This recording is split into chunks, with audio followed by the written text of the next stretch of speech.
Hey, what's up? Welcome back to the Dynasty Grind. I have thoroughly screwed the live stream this week, I guess, because I scheduled it for tomorrow, but I also scheduled it for like 10 p.m. today when I changed it because I couldn't do the 9:30. And we're also running late because I was late walking down the stairs. So anyone that made it, congratulations. You somehow figured out the riddle that I made the scheduling this week. I apologize. We're live now. We're live until we get really tired and want to go to bed. So welcome back to the Dynasty Grind. I do have something I want to talk to anyone that makes it into the early Dynasty Grinds live stream. Normally it's just me, mumbling some stuff. But this week, John Bosch at John Bosch FF actually released his FC I think they're called, hashtag FC Eliminator series, which is part of the Scott Fish raise money for good causes kind of umbrella fantasy dynasty / redrafty. I just keep saying words and I ruin this. But either way, you pay $10 and you compete against any celebrity that you want. Now, celebrity ranges all the way from JJ Zacharyson down to me. I'm pretty sure I'm the one on the bottom of that pile, but you can play against a lot of cool people and me if they run out. You can sign up for any that you want. Like I say, I think it's about $10 a draft.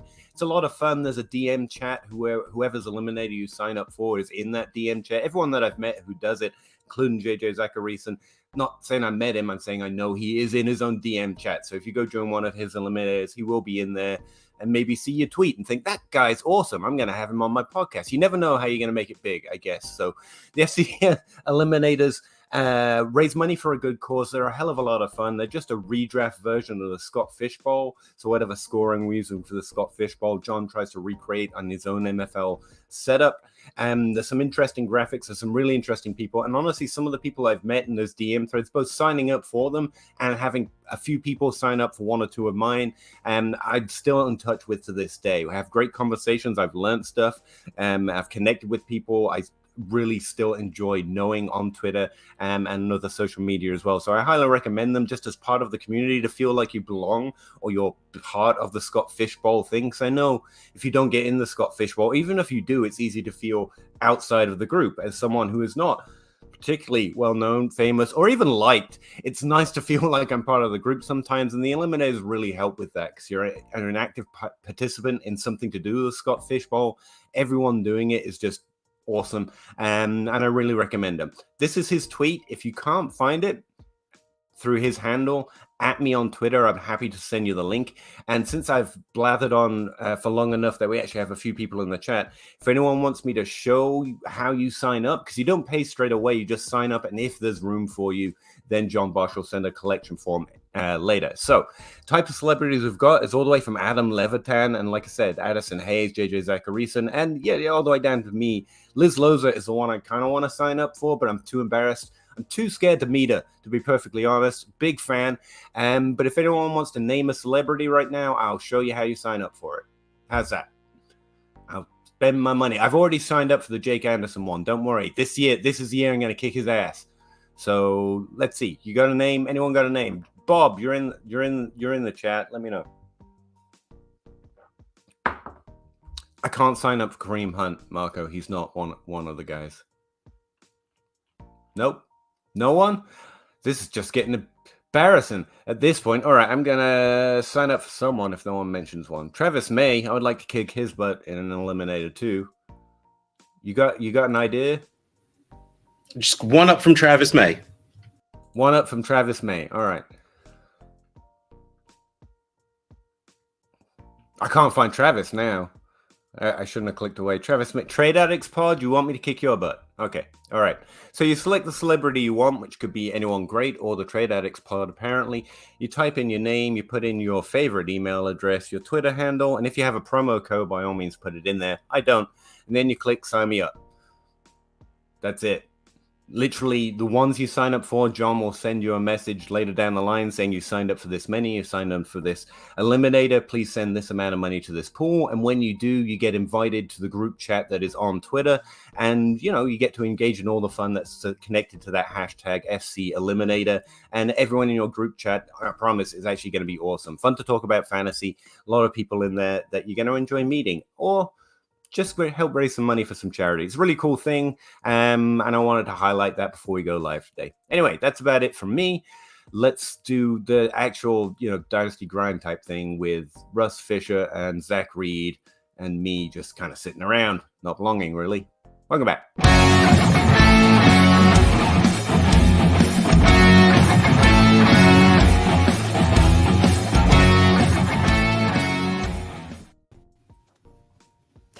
Hey guys.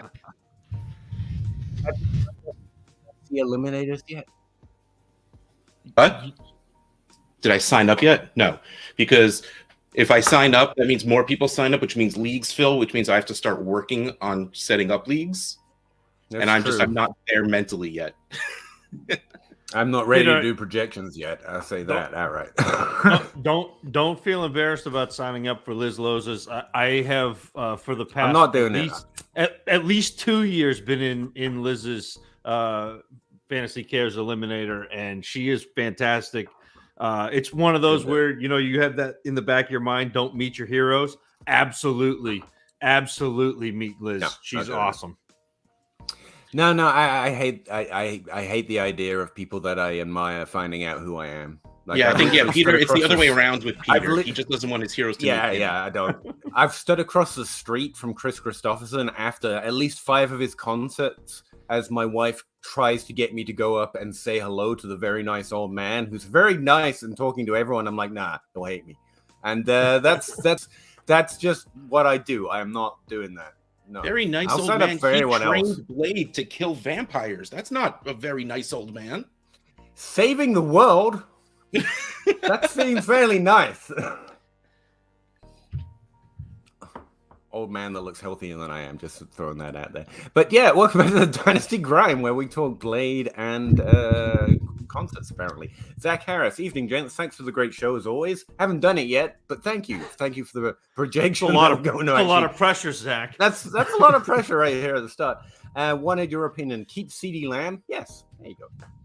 Or trade for Garrett Wilson and a 23 first. Dynasty Superflex half-point PPR. Team has goal of winning next year. Good goal, Zach. I like your spirit. I like your energy. Value. I'd keep CeeDee Lamb. Probably Wilson in the first, but wouldn't you just be thrilled if Garrett Wilson had a CeeDee Lamb season? So just let CeeDee Lamb help you win. Yeah, I'm kind of on CeeDee Lamb. The value side is probably Wilson on the first because everyone loves 23 first. I just keep CeeDee Lamb.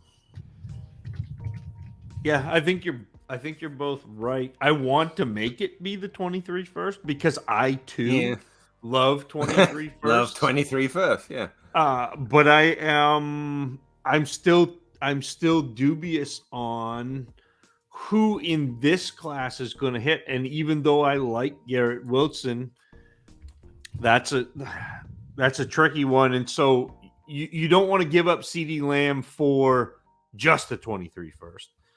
And or a 23 first, and if Garrett Wilson becomes a wide receiver 3. So I think.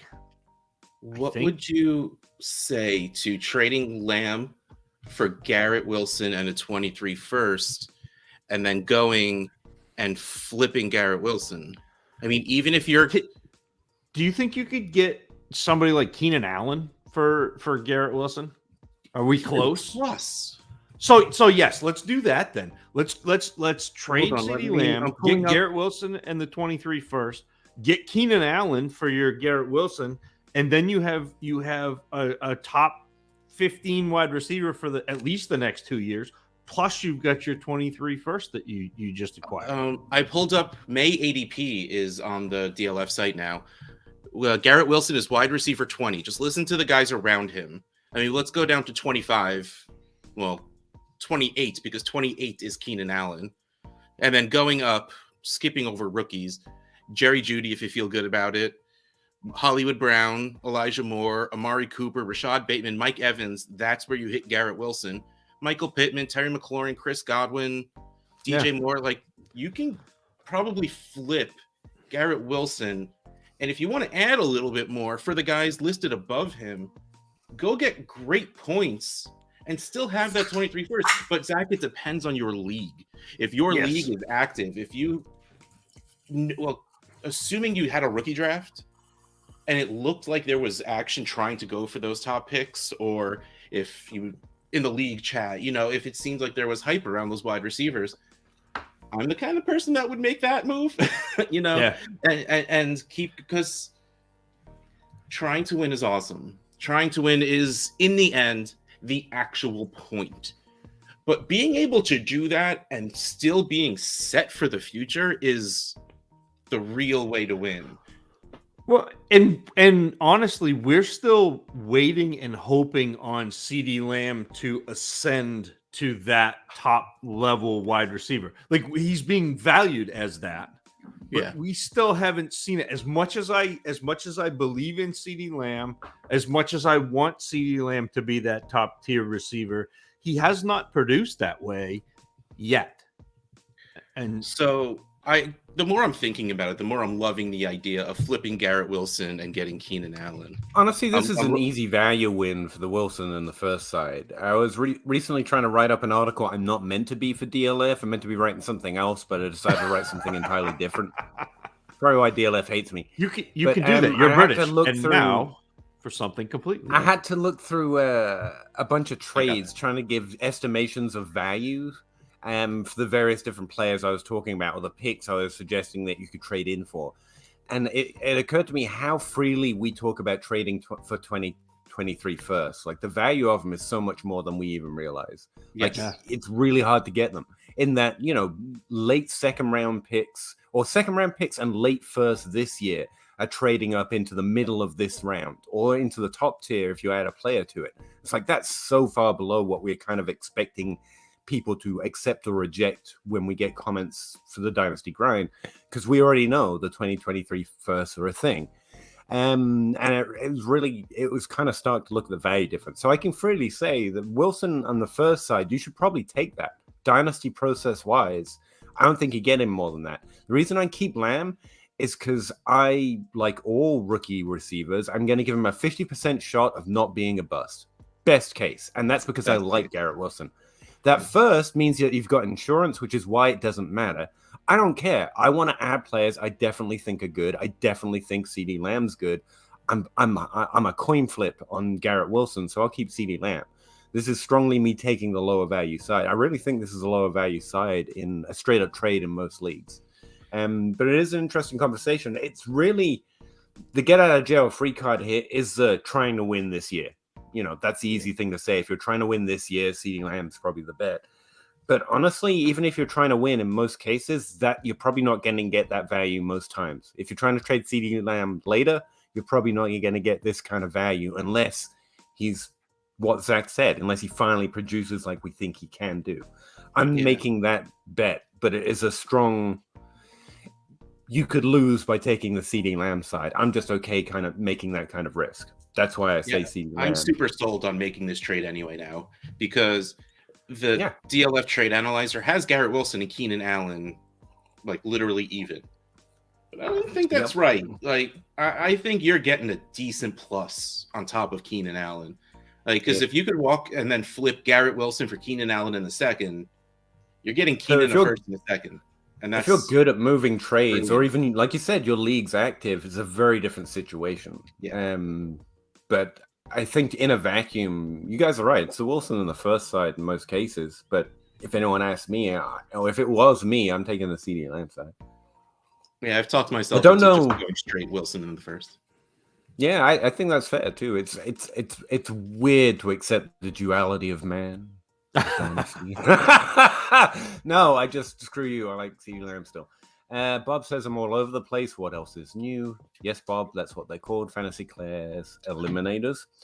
Can't even say it when I'm reading it. All the way down to me. Well, you're too late now, Bob. I sat there forever, it felt like. Felt really lonely. I was very upset. Marco, 105 and Kareem Hunt for the 101.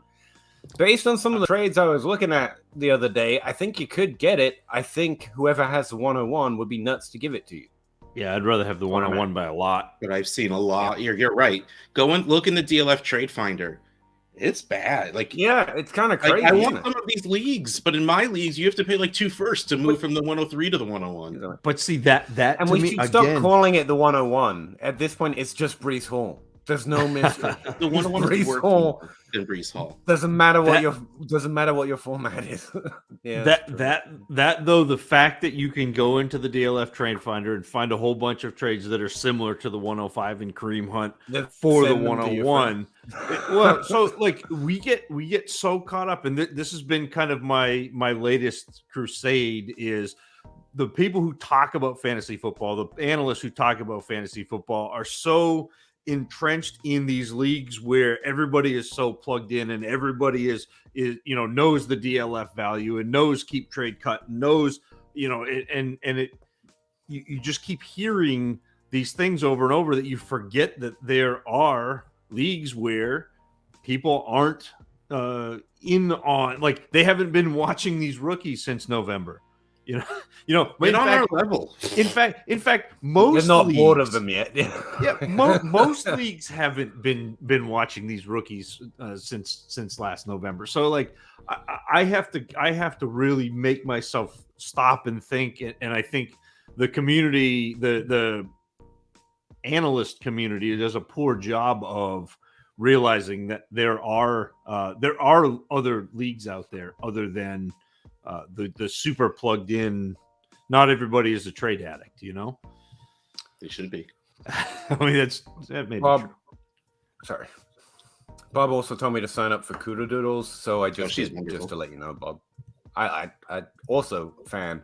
Fortunately, I knew her before I became a fan, so fortunately, I don't have that large "I'm never gonna say hello" thing. So I signed up. Sign up for Russes. I already kind of did that. Elijah Moore on the 23 first and a 23 second for Aaron Jones and Lamb. Yeah, it's gonna be Elijah Moore's side and value, and I want Lamb and Aaron Jones' side. Well, this is a little closer because Elijah Moore is a little lower than Garrett Wilson, and then you're adding Aaron Jones to the other side. Yeah, I think Moore in a first for Lamb seems fine, and Aaron Jones for a second seems fine. I would, I'd rather have the Lamb and Aaron Jones side, I think. I'm good either way. It depends, I guess it depends on your team. If you're competing, you want the Jones and Lamb side because they're the points. The only thing that throws me off is Jones is never keeping his value, regardless of what he does. Right. But his value, he's straight up points. His value is scoring. Like that's where, again, there are like three different types of value. There's theoretical value, there is like future value, and then there is the value of points. And I can see you typing in the chat over here, Russ. This is weird. I see you typing in the DLF squabble. Uh-huh. Oh, that squabble. Yes. Yeah, I was like, what's going on? Sorry, carry on, Zach. I'm really rude today. I apologize. No, that was it. That was all I had. That was just super coincidental. I'm gonna click on that, and I saw Russ pop up, and I was like, double taking. Yeah, it's still just Lamb and Jones side. I think we all said that, so we're on the same page. Bob's gonna go sign up for all the leagues. Great, Zach. Do you have an FFC Eliminator? I think I looked. Yes, I am under the Dynasty Dummies, Peter. Oh, the way I have been for the last 5 years doing this. So it's not J. Mike or Riley running that one. You run that. J. Mike and I will be the Dynasty Dummies. That's how it is. All right, sign me up for that, dude. I'm taking all the spots. You all better hurry up. This is I had a pretty good run. We were 3 years in a row that we had won, but last year we did not. So we're starting the streak over again. I've never won my own. I have straight up donated all of the money. Like I have not won one of mine. I have not won of someone's. Like, come kick my ass. It's fun. Apparently, people seem to really enjoy pointing out that they're kicking my ass. Although, have you ever been the first eliminated from your own? No. I think it's because I'm such an asshole about losing. I'm like, I'm gonna kick your ass. I beat you this week. Yeah, but I'm gonna get you, and it's fun just to torment that guy who does not get that he's not gonna win. The scoring this year is different, though. Did you see that? Bosch's his crusade against Jarvis Landry has taken on just a new level where he's like, if you make a play and it doesn't add yards, then we're negative. So like a reception, and a carry are both negative yards or negative points. Nice. John Bosch crusade against Jarvis Landry. He hates Landry. He's like the yang to my yin. I mean, it's just he's. I think that's just John and everyone. Pretty much. I know he hates my guts. Grimly 1314, 12-team superflex PPR. The 112, Gus Edwards the 204, and a 23-second. Sorry, where's the 4 in that? 112 and Gus Edwards for the 204, or the 204 and a 23-second. Why would you? Oh, so you're moving 23 back, you're moving back 4 spots to get a 23-second. No, he's actually he's thinking about moving up to the 112, I think, and getting Gus Edwards because he has Dobbins and getting the handcuff. Oh, okay. I won't do that for the pure reason of who's there at the 112. I'd rather wait the 4 spots and get the player. Well, I mean, you're gonna at this point, you're gonna draft David Bell at 112, or you're gonna draft David Bell at 204. I'd rather draft David Bell at 204. Actually, he tends to go a little higher than that. I was a little disturbed by. Nope. Not in. I know in Travis May's thing in DLFs, but in reality, he has not. I have Trade Addicts ADP for the first of top 24 picks for 7 leagues, and David Bell comes in at pick 16.5. That's in 7 leagues. So he went as early as 11. Thank you, Riley Bymaster, for the 1 league after TA4 that I did not get David Bell. And he went as late as 22, which I'm sure that's where I got him. Actually, no. Yes, that is actually. I got DLF's ADP, the show for which we are on, technically, puts him at like the 203. He was only selected at the 12th pick twice out of 10 different drafts. He fell to the 15th pretty commonly, but I think the 203 is kind of a sweet spot for him. Yeah, but the other thing though to me is, and I'll take him at the 112. Don't get me wrong. I won't say a bad word about DLF. I love DLF, but the ADP for DLF is based on 10. Yeah. 10, and also it's a mock, and so it's a little different than when you're on the clock in a league looking at David Bell going, man, he was a 3rd round pick to Cleveland. That is true, though. I'm working on the premise that you can wait till the end of the 1st round to see who's left, because if Pickens is still there, I'm interested in the 112. If not, I want whatever pick I need to have to get David Bell. Pickens is like clockwork, the 112, by the way. Yeah, exactly. But he cannot be there, and that's. If you're doing this for Gus Edwards, that should not factor into this at all. Oh no, Gus Edwards doesn't factor in here at all. So it's like no, I mean, that's just put at the end. I also mean, getting his handcuff. Don't. Well, that's nice. And I don't hate it. I just don't. And you don't even know if it's real anymore. And I don't want to add a 23-second to move up 4 picks if I don't know who is there. Like if the 112 is on the clock and there's somebody that I want to go get at the 112, that's fine. But that's what I'm trying to say here, though, that this is a move I make if I want to go get someone at the end of the 1st round. Because on the clock, someone has fallen there, it's going to be harder to make the trade on the clock once you see the players. If you're hoping Pickens ends up there because he's consistently there, then it's better to make that move now. Because once you get on the clock, whoever has the 112 is going to be like, oh no, I can just take Pickens. If, on the other hand, this trade's more about getting, just moving down 4 spots and probably still getting David Bell, then it's fine. Well, but that 112 is only tempting if you're really targeting someone there. Grimly popped back in and said David Bell won't be there past the 202. Okay. So if that's the way you feel, and I mean, we like David Bell, maybe if you do, if that's the guy you want, then go for it. Then trade up and go get him. If any of this has to do with you going to get Gus Edwards, no, No. Yeah. Just no.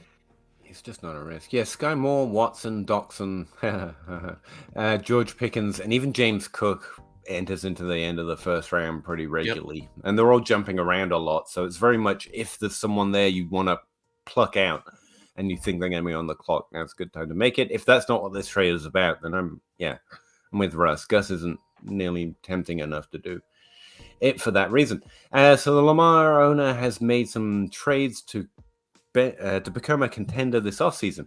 Could I use Bateman and the 106 plus some late 22 picks for 223 firsts? Both likely to be late. I don't think that gets it done.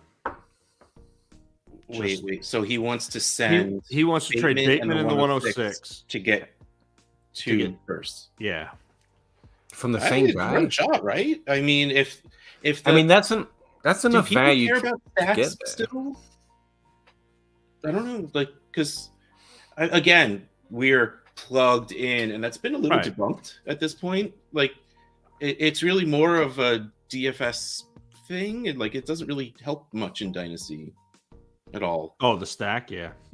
So, like, if that's what if they want Bateman, and the 106, you're still gonna get like Olave, or Sky Moore. So it's not a bad pick or anything, but yeah, I would 223 first are really good. Interesting thing about stacks, by the way, I'm not a DFS grinder, but if I was, I think it would be my vacated targets. Like, it's utterly unproven that stacks help.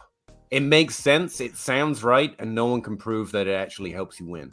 Like, no one's actually done research to show that stacks win. And that was pointed out to me. I was like, wow, I'd really be interested in looking into that if I was at all in a format that used them.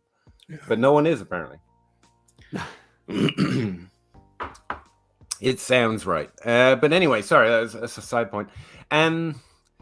If I had 223 first and I was trying to win this year, I'm not sure I'd be looking for Bateman on the 106. That's my only problem with this trade. I think Bateman on the 106 should get in and around that value. But if you're trading it specifically to a team that's trying to win, I'm not sure they think that changes their position much. Maybe if they've bought into the no Marcus Brown hype, I guess. Yeah. But I would try it. Yeah. Throw it out there, see what happens. What's the worst that could happen? I finally get to watch these three studs live. Appreciate that, John. P to the R, and I'm also expecting a great show. We are trying our best. Okay, they are trying to get to so much make pressure. A good show. I'm at like 70% right now. I'm a lot to overcome. They are trying their best. Give them a break. Zach Harris, I already did the deal. Just wanted your thoughts. Appreciate that. That's his team. Read it at your leisure. What was the trade? This he got Wilson. Oh, okay. So we already gave our thoughts. Cool. Well, the team helped add context, I guess. See, what was the trade? Oh, right. Yeah. It doesn't change it for me at all, but it's nice to see.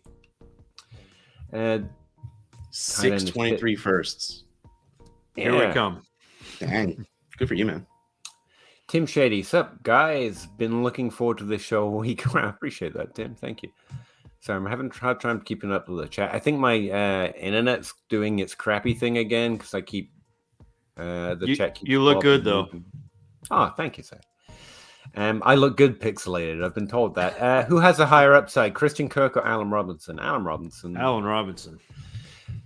Actually, something Cooper from DLF, Cooper Adams, confronted me with is that we really hide a lot of sins with the term upside. Robinson has the upside for me, but that's just another way of saying he's got the A dot. I mean, Christian Kirk can have a Landry season, and they both have the same upside. So, to me, it's code for who do you think is a better player? Yeah, who's going to score more points?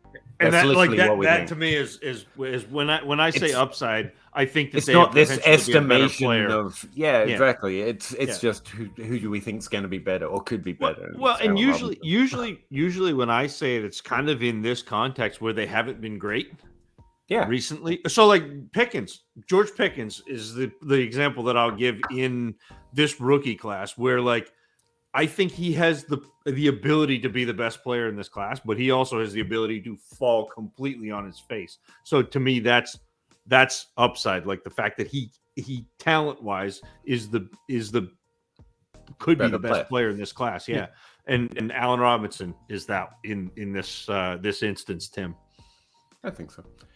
BJ Lee, welcome back. Was offered DK for the 103 and the 203. Tempting. That's Burks, so 103 is pretty heavily Burks. I like Burks. Yeah, I still think I'd take DK. You know, because you're hoping I don't Burks hate is it. DK.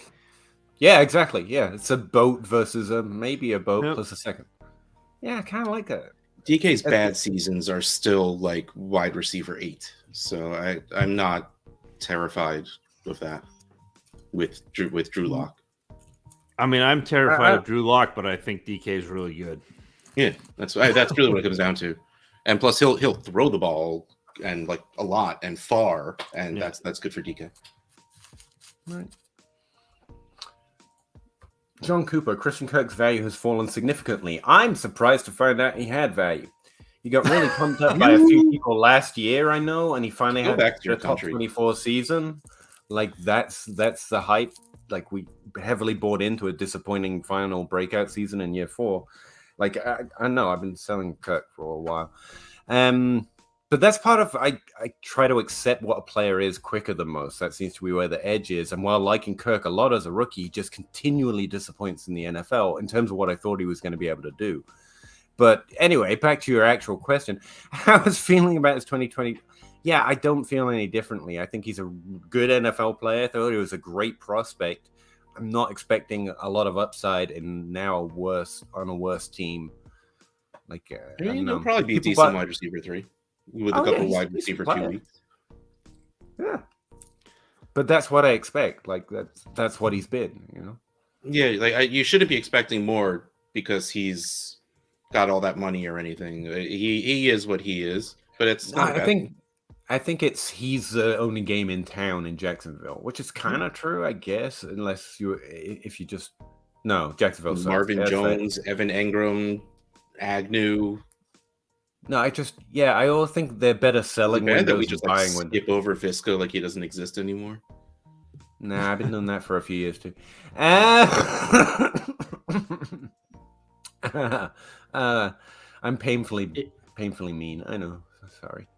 What was I going to say about Christian Kirk? No,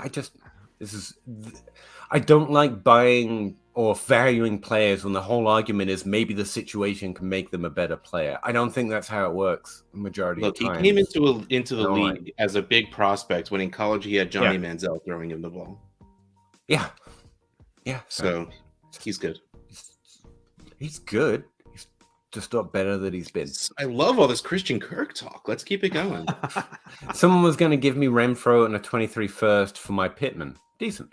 I think he soured. Would you tear down further for Kirk or just a first or just stick with Pittman? Pittman over Kirk for sure. But it's close. But there's a first. Team. Is it a 20? Yeah, it's a 23 first there too. So not just Pittman. Or not just Kirk, I mean. Yeah, like you're not going to get too much more than a 23 first for Michael Pittman at this point, who has shown that he's probably like a 18 to 25 wide receiver. I have been seeing Renfro on the first was a straight up accept, by the way. Like I would have taken that. Kirk in the first, sure. I have been seeing a lot of Michael Pittman love on my timeline recently. Like there's a lot of Matt Ryan is there now. Michael Pittman is the guy. He's got the alpha body type. I've seen that a couple times. I think of you, Peter, every time I read it. The alpha body type, and I'm just like I like just everything Pittman. I hate. Yeah, I like Pittman as much as the next guy, but. Yeah, expectations need to be realistic at some point. Like I also was a fan of Pittman, and I was ready for it. He did pretty well last year, but like there's not that big of a difference between Wentz and Ryan. There was nobody else. Go ahead. No, I'm trying to be less of an asshole. I've like interrupted both of you several times already, so We've Alright. been doing this show for like 15 weeks, Peter. We're used to that. Go ahead. No, I just think we did. The majority seem to do it backwards. You don't look for good situations and then trying to find things that make you believe in the players. You look for the consensus bad situations and then find things that make you believe the situation could be better than everyone else expects. That's how you find lower value players who are actually more likely to do something above expectation in fantasy. I actually think we approach it the exact opposite way. So it's not maybe the situation is better with Ryan, therefore Pittman is big or whatever and can do better than before. Instead, it's where does everyone hate right now? I know, name a passing game that everyone hates right now. Patriots. There you go. That's actually one of mine. Like, everyone hates the passing games from the Patriots. Mac Jones is purely a passer. They're not going to rush the ball a lot. They've got a plethora of running backs. They've always been a running team and yet produce productive wide receivers and tight ends at times, and they can make and move their scheme as needed based on their opponent. They've got a great coach, and so I end up with a lot of Kendrick Bourne, and I'm interested in some of their deeper prospects as well. Like that, it's literally the reverse. Find situations everyone are convinced are utterly bad, because that's where we start to lower the value of players like significantly, and then find reasons to think that there's a path to success for a good player in that situation. I honestly find that's a better way of looking for an undervalued player. Did you just bring this all the way back around to Christian Kirk? That's fair, but I think that's precisely the problem with Christian Kirk, isn't it? People are trying to convince themselves that Jacksonville is a good situation for him. First, rather than the player. I don't know, but fair. I'm literally trying to half-ass copy a Jacob Rickrodian process that I've noticed over the years. That seems to be part of how he. Seems like you're just trying to break shit. That's what you're doing. Oh, I'm doing that too. I'm here to break shit and live stream for DLF. We're all without them ever knowing about it, because otherwise they'll cancel me. Tim Shady, is Cordero Patterson a target for a contender this year? I've thought about Patterson off and on through the offseason. It just seems that we're like, yeah, that was fun, but never again. Like, I don't know. I don't know. Can I galaxy brain this? They signed Damian Williams. Yeah.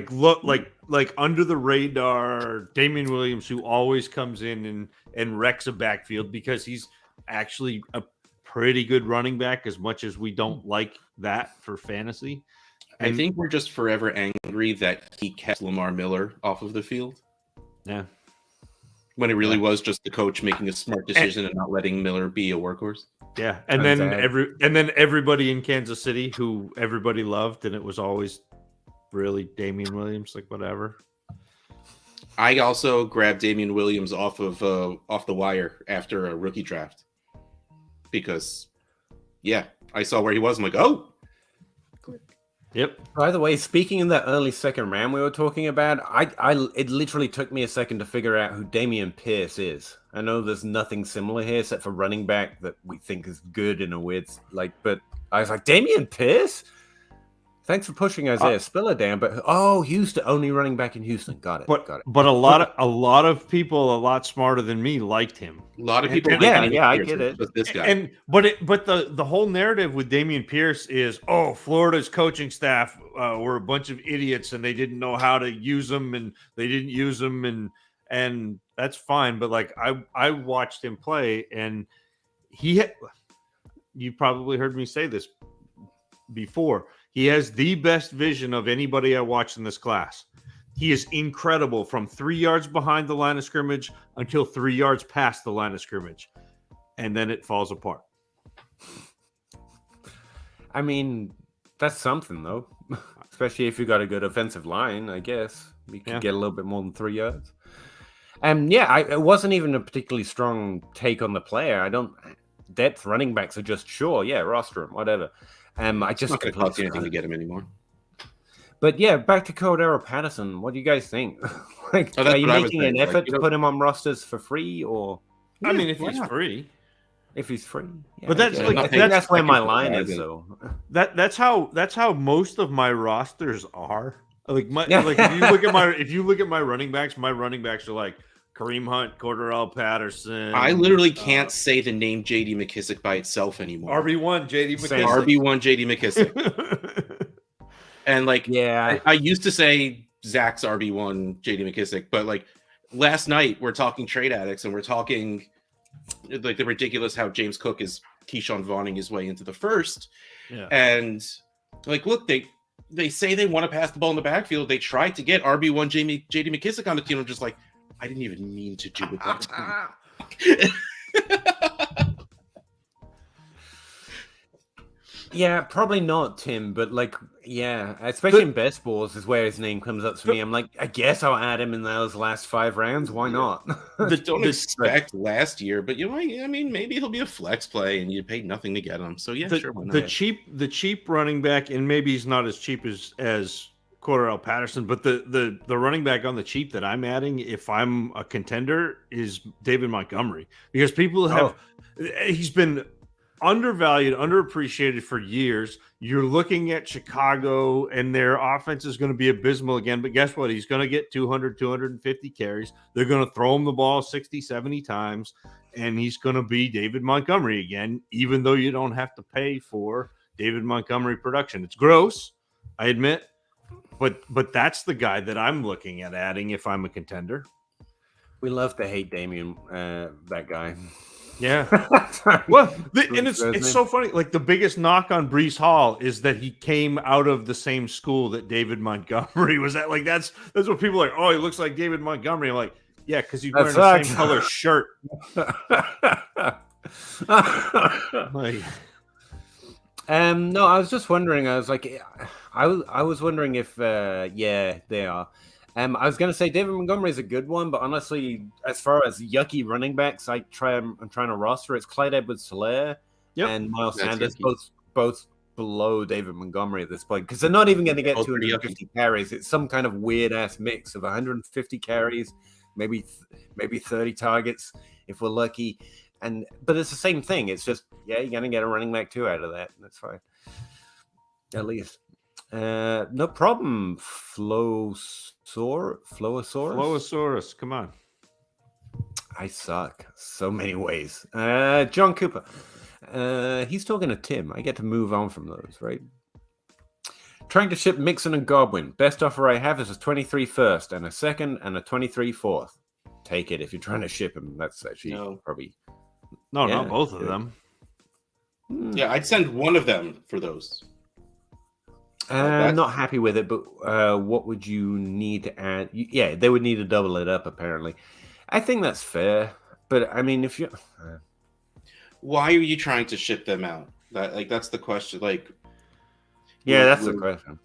Will your heart physically give out if they're on your team in like 2 weeks? Like, I assume if that's the case, take what you can get, man. Like, your health is more important, but if not, something better will come along once points are being scored. I would say, especially if you're looking at 23 picks, you don't need to get them yet.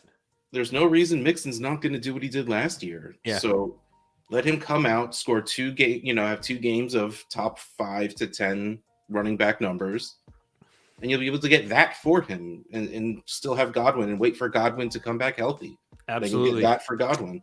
Yep. I think that's of fine. course, Patience didn't have none of it, but that's not enough to ship those guys out.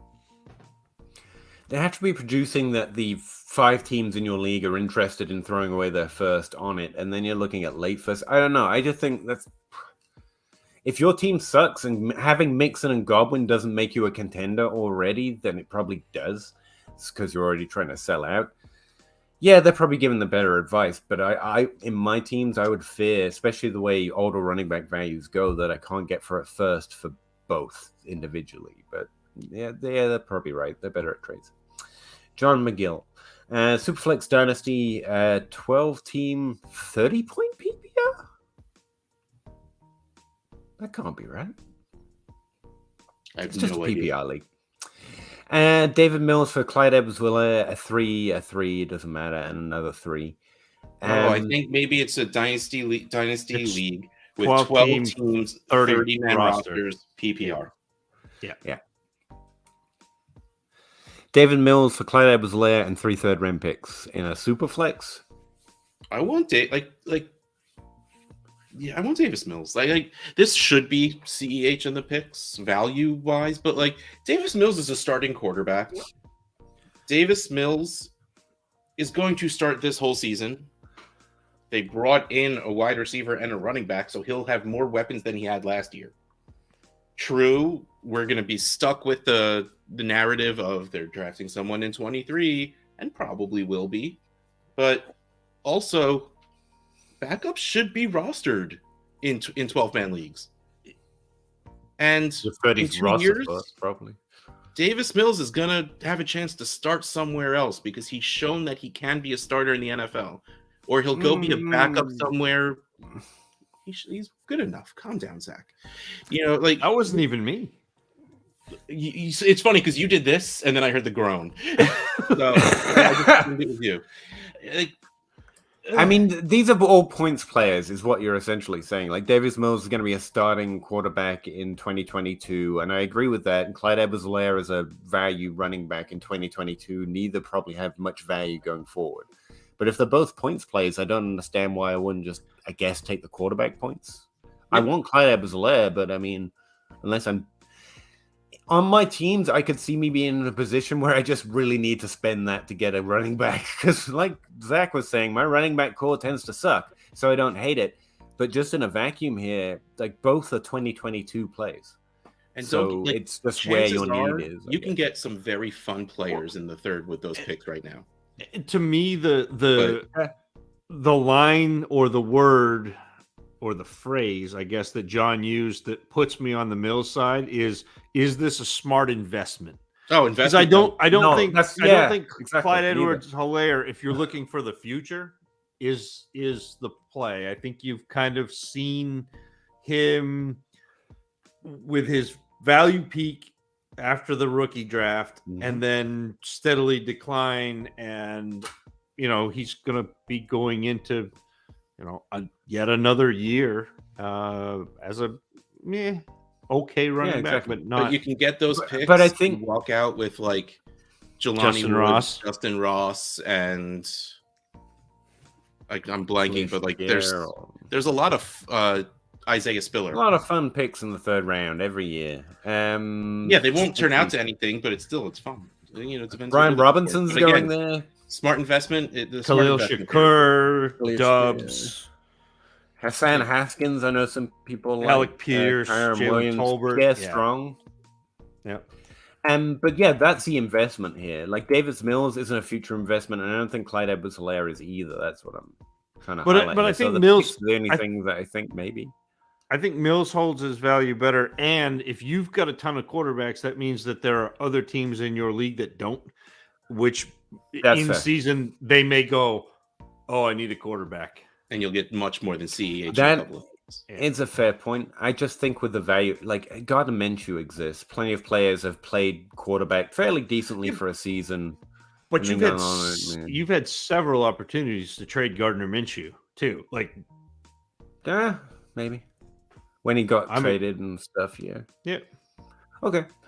I could buy that, but I don't know that is a better future investment than the third round picks. And that's to me, it's just whichever position is of greater need. But I like your superflex point. Like there are other teams that are going to value a quarterback if you have a lot. Right. I think that swings it for me.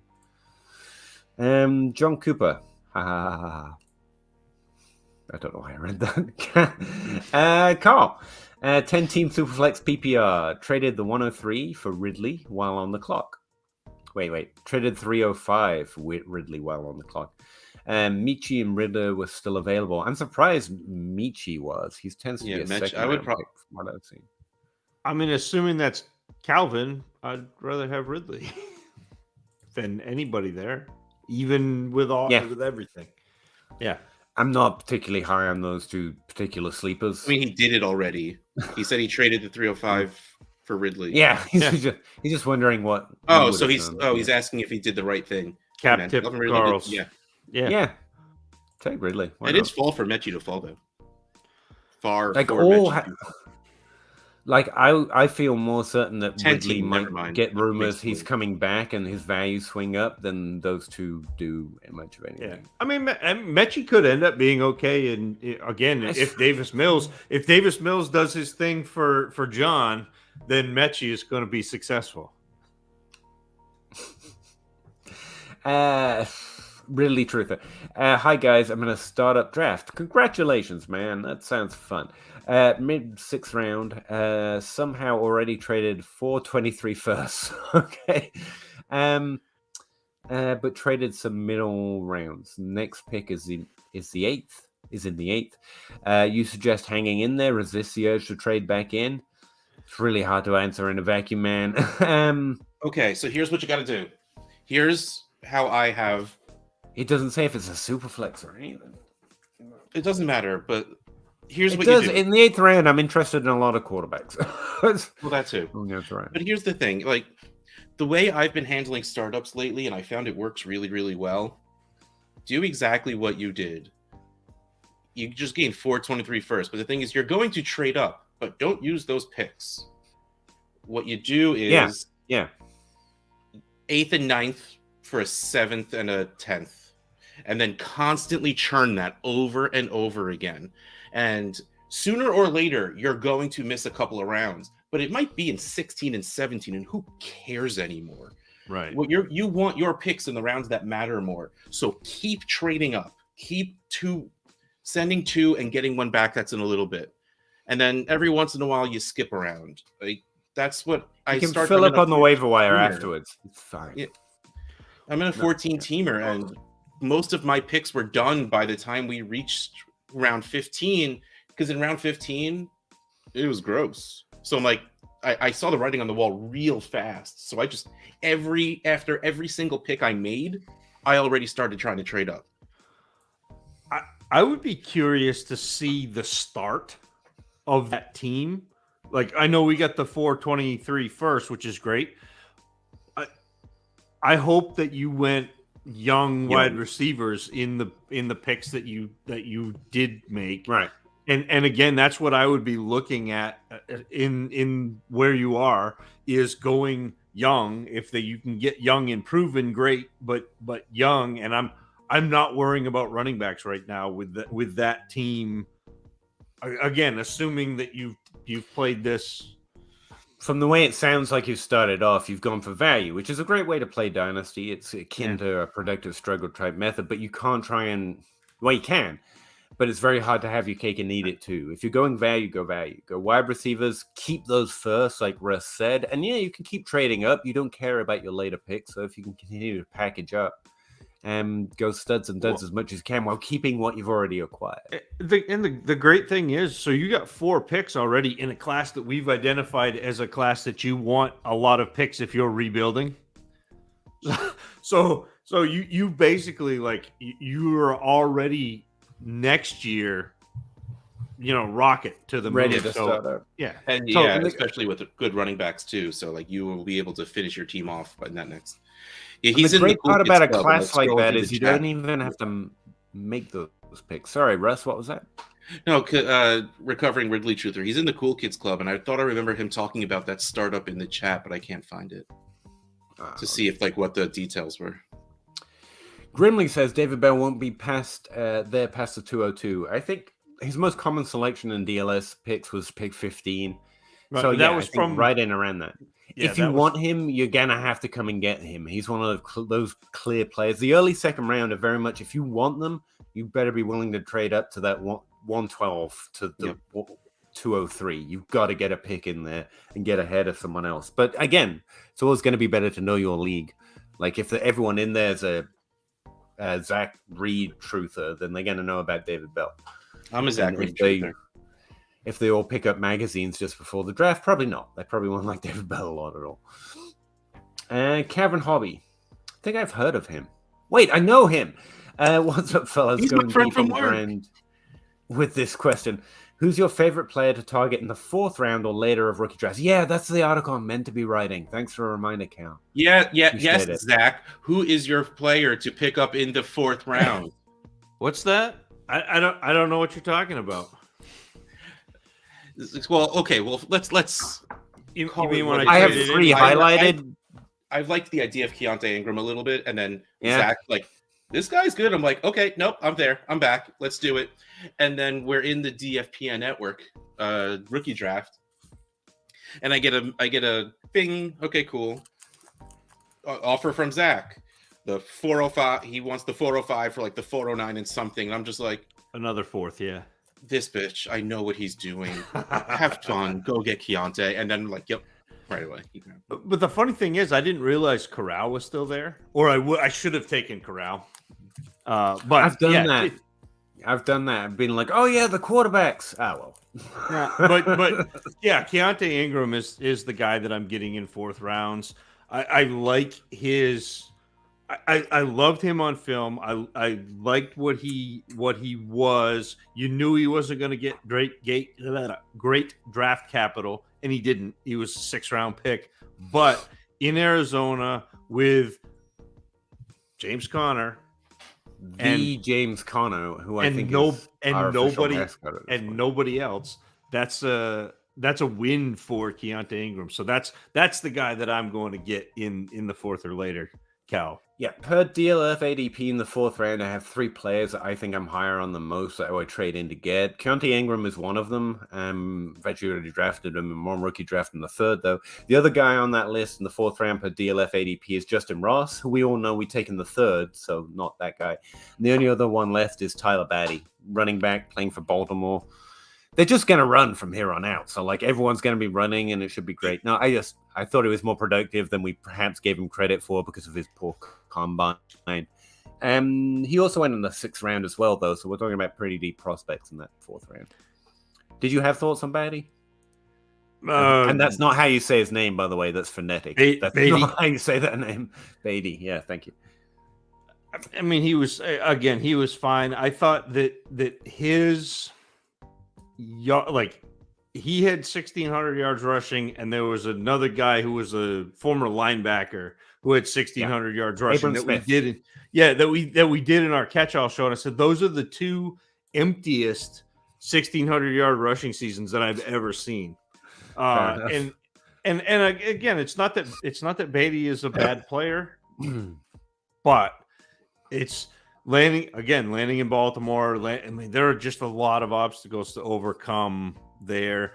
The other interesting player who may or may not be going in the 4th, depending on your league and depending on how much people put stock into draft capital, is Tyquan Thornton, who got drafted by New England in the 2nd round, and everyone kind of went, who?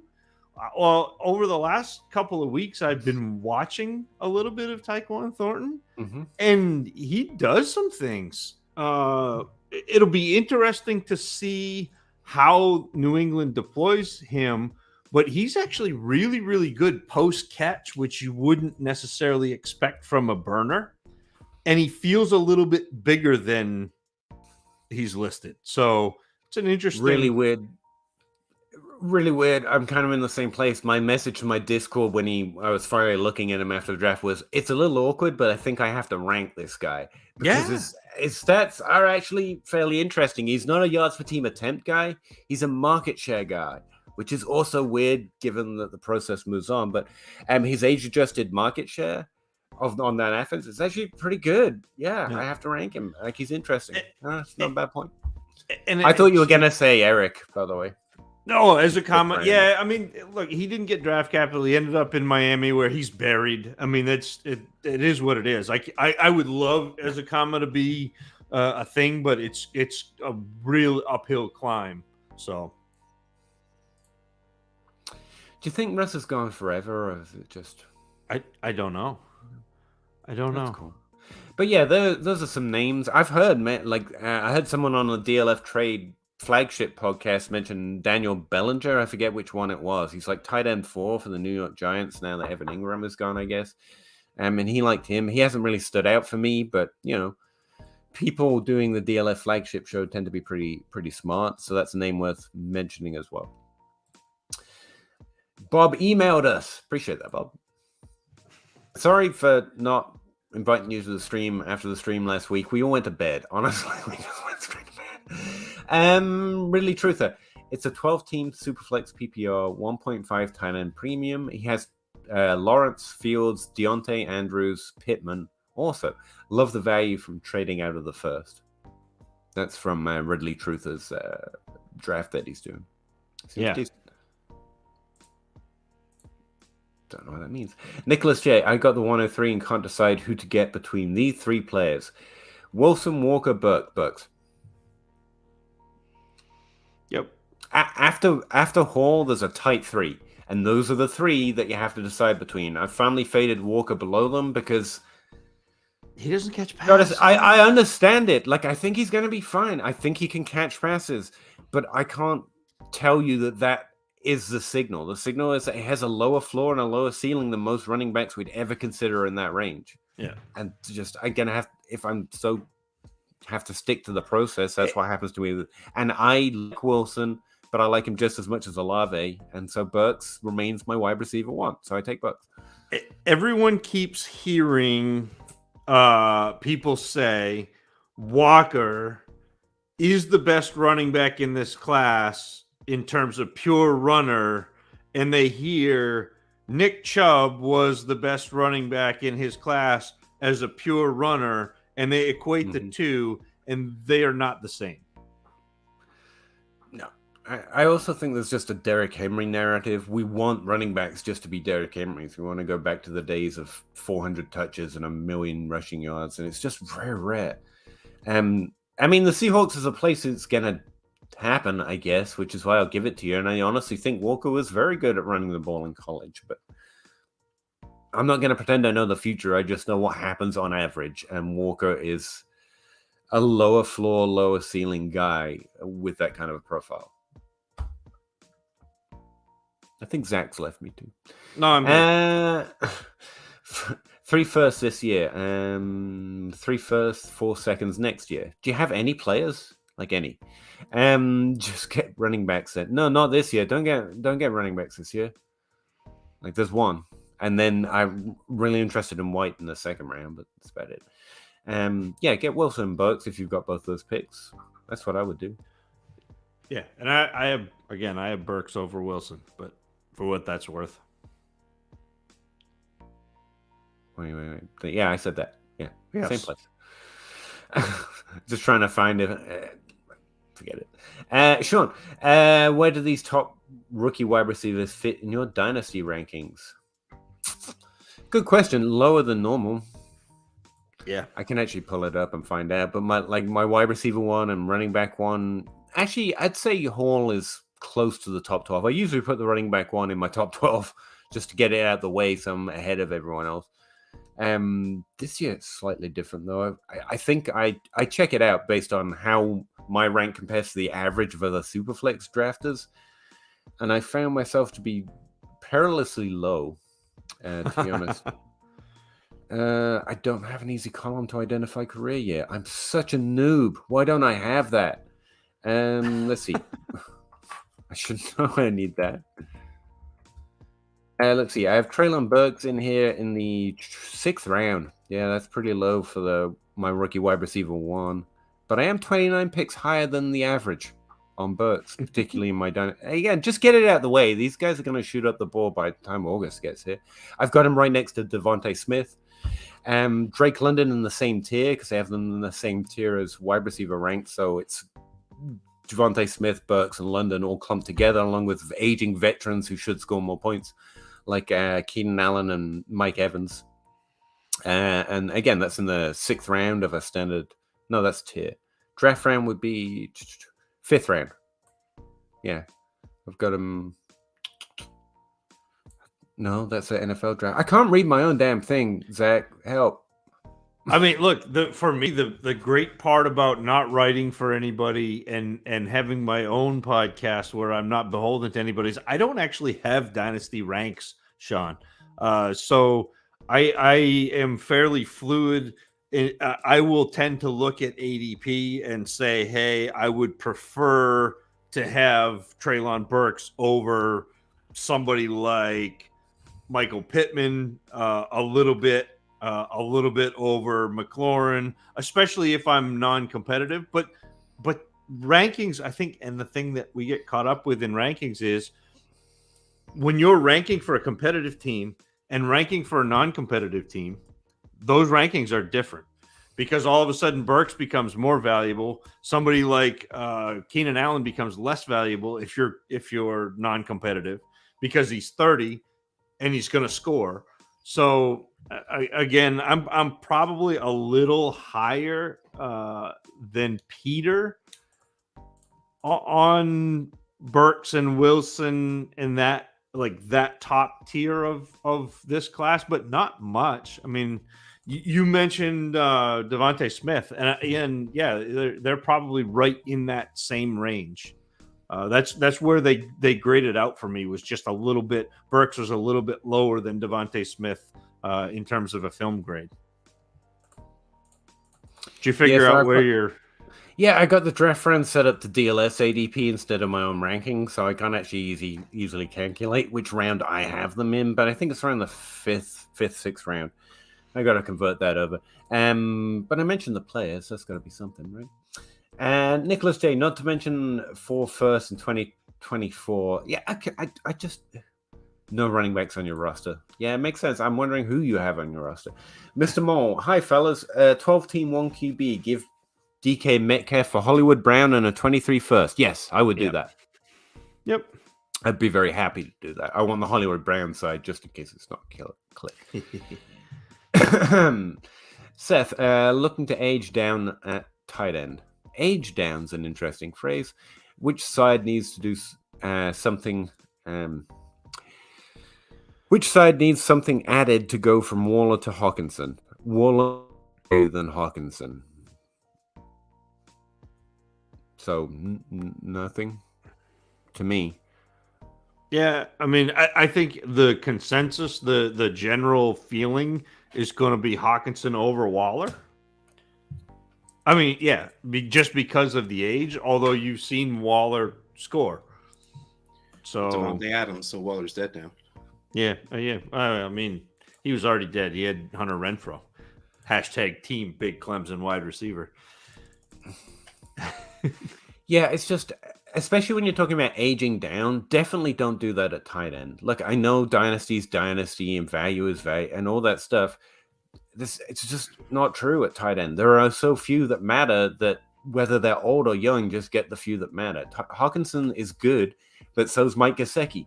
Like, those are the top 12, top 8 potential guys, and they just don't matter a lot. Waller's shown that upside that actually matters, and so I would value Waller a little higher than Hawkinson. Not enough that I'm adding a first, because honestly, like Zach was saying, he's not Kelsey, he's not Andrews, and he's not Pitts.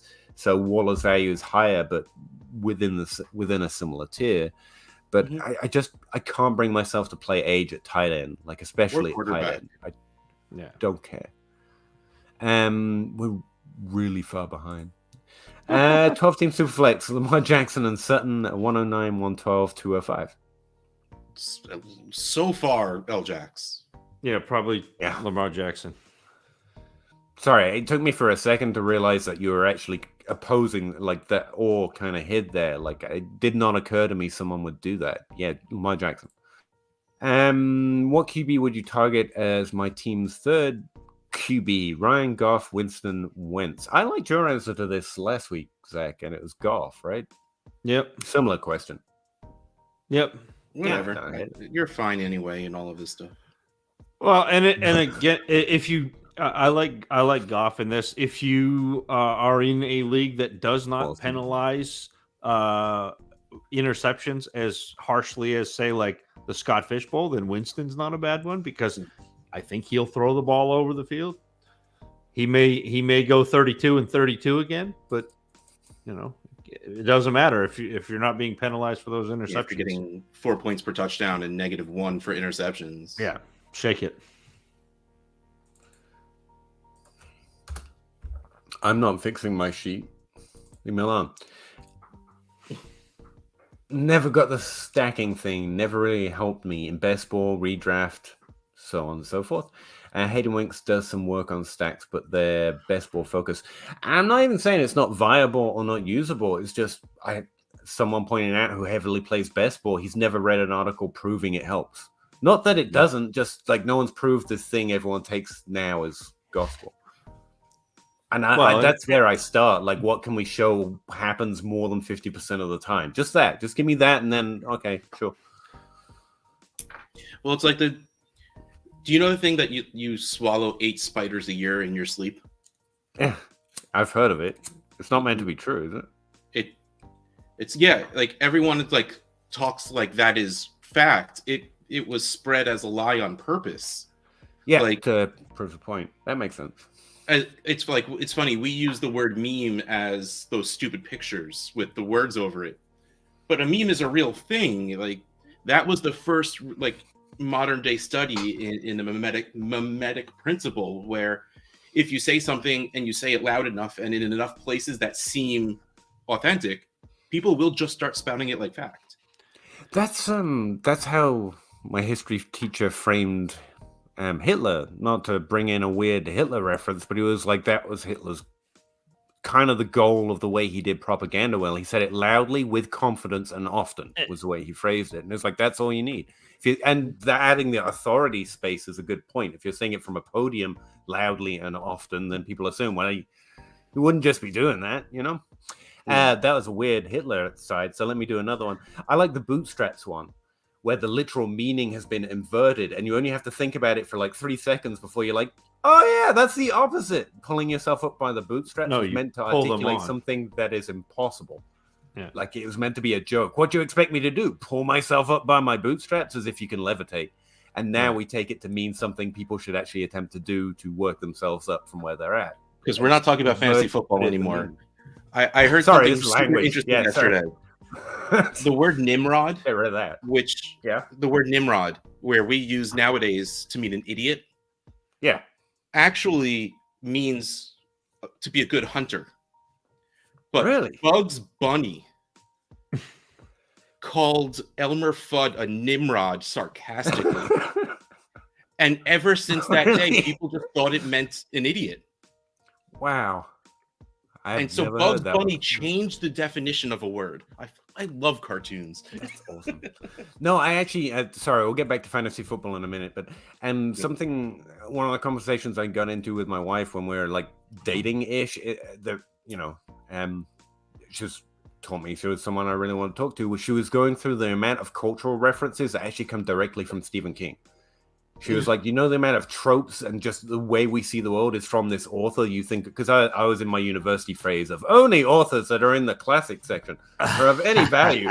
I have personally read 4 books and was bored to tears, but they must be the good ones. She was like, you're nuts. Stephen King has influenced this, and it was really interesting to me. So the Bugs Bunny thing kind of hits home. Look, if he's not named Douglas Adams, it's like talking cars. That was Stephen King, and just anyway, a lot of different tropes. Just straight out of Stephen King novels. Anyway, what were we talking about? Fantasy football. I think we answered this one. Were we? Yeah, Hidden Winks is awesome, by the way. And if he's talking about stacks, I know he does his research. I'm sure a lot of best ball players are betting serious money. It's just, could I get the 0RB article for it? Not the thing that proves it works 100% of the time, just that it has utility and isn't just a thing that sounds right. Just something says it works 100% of the time. They're lying or selling something. Both. Parker Watson traded the 107 and the 201 and a 23 second for the 103 and the 303. I think that's a good trade. I think those top 3 picks are really it's worth paying a little to get into that boundary. If you want Burt's, London, Wilson, or if you want to add Walker, then you kind of have to do that. And adding 2 seconds, basically. You're giving up Olave, Dodson, and a 23 second for Burks and Jelani Woods, or Isaiah Spiller. If that sounds good to you, then cool. Like, we're at a point where we can just put names, right? And I think that's the best way to do it. Well, I mean, you say that, but no, Russ, because the 101 is worth more. You just you don't see the way I'm saying the thing that you said. We can put names, but the names are all over the place. Like a little bit. No, like it's just as a means of feel, because that's that's a lot of the questions I've been getting. Like, people people DM me and ask me trade questions, and a lot of the times when it's player and pick based, like it's hard to judge. It's like it was like Waller and this pick for this pick and that pick, and I'm just like, let me make this a little easier for you. And I threw names in for picks, and he's like, okay, I get it now. Like it's not something that everyone thinks to do because numbers are overwhelming. So like No, if it's a you're good not way. sure what you think, just throw some names in and see if that changes how you feel. Within the tier of that pick, the Yeah, one that you yeah. like the most, even. Yeah, I think that's a good process. Love the show, by the way. Like the trio of you three. So you love the show, but you only like the trio. Just saying. That Feel checks out. That checks out. that's actually yeah. Eric, T. Higgins and Garrett Wilson. No, T. 4, Higgins side. Kenneth Walker and Gus. I don't reading the rest of this thing. It's T. Higgins and Garrett Wilson. Like, Yeah. I mean, wow. Oh wow, no! Reading the rest of that, oh man, it's T. Higgins and Garrett Wilson. Duh! Yeah. Real Like, bad T. Higgins. Very and Garrett easy. I got these questions are hard sometimes. Sometimes they're not. It's just been a lot of Gus Edwards on this show. Like we have a Don't say that, other theme guys. player that no one cares about every episode. Like- Normally it's James Conner. You guys He realize said it. you guys realize it was 2 years ago that Gus Edwards was relevant, right? Like 2 years ago. Yeah, but he had the coolest nickname. And He was a league was winner. fun. Jake Anderson and I went back and forth on Gus, and he was like, "Gus is terrible." I was like, "He's going to win your leagues," and he did. Yeah, that guy's terrible though. One more day. I traded Kirk for a 23 second. Nico Collins and Tim Patrick. Tim Patrick! Who cares about Nico Collins? Really? Seriously. Come on. See? Also, You brought I up his name, finally and here he traded is. Connor for a 23 second, 23 third. And Second and third is pretty good return for Connor. actually, James Conner was one of the guys brought up for someone that would trade 1-to-1 into the late first this year, and I was like, even I'm interested in that. I'd take that first round pick. Maybe could be George Pickens, who could be a boat. Yeah, Yeah, if anybody is listening in Olympians, I am more than willing to part with James Conner for any first this year. Right? Yeah, Oh, that draft starts tomorrow. I believe you. I'm not in the first round, so it doesn't matter to me. Crap, I have to be in the office tomorrow. That sucks. I've had one rookie draft so far. My first pick was the 303. It's like, Yeah, this who'd you worked out take, you well. jerk? I took Justin Ross, and I refused every single one of your trade offers. I had a list of them when I went in to finally do my pick. There was a trade. I was like, guys, come on.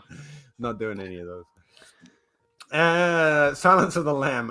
Am I crazy to think Olave is the best wide receiver in this class? Not crazy at all, to be honest. No.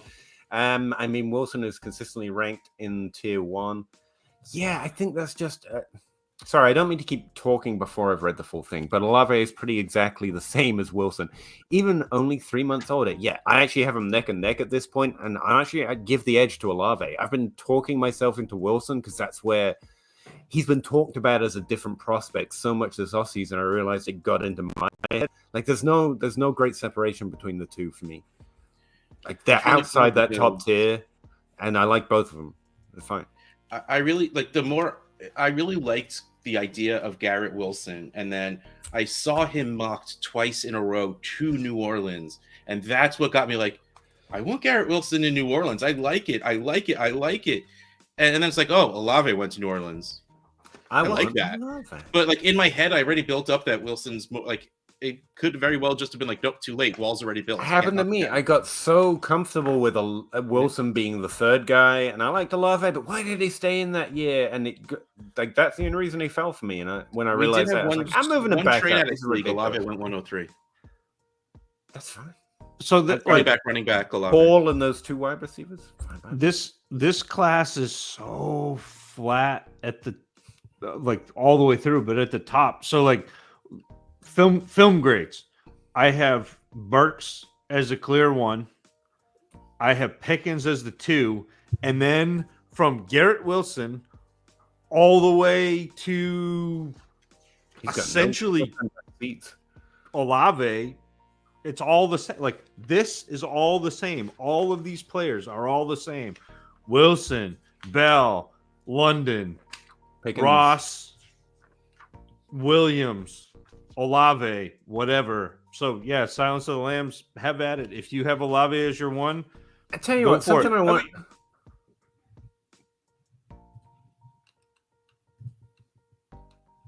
I was the one that wasn't going to talk, so don't look at me. Peter just went away. I was going to ask you about Trey McBride because someone asked me about it in my Discord after my podcast, and I was like, I'm crazy surprised if you have him as the wide receiver 1. No, that's fair. Fair. I'm surprised he's not being mocked, and he's not. He's nowhere close to it. It's the end of the second round. I really thought he was going to make their tight end 1 was going to make it into the end of the first round this year because it's an honest conversation. It's so flat, and I agree with all those wide receivers. But then it's like, why not take a shot at the tight end? We do that in first rounds quite a lot. But this year, everyone's like, nah, the end of the second round, whatever. But honestly, his profile is pretty similar to every wide receiver 1 we've ever taken at the end of the first round. He was productive in college. He got draft capital. What does no one like? What am I missing? Have we smartened up with that? Because that's been my stance. That's been my stance for years. Is I do not want to draft a tight end in the first round. I will take swings at tight end later on athletic profiles, but I don't want to take a swing at tight end in the first round. And if it's not a tight end premium, like to me, McBride is probably in the back end of the second. If it's tight end premium, I'll move him up.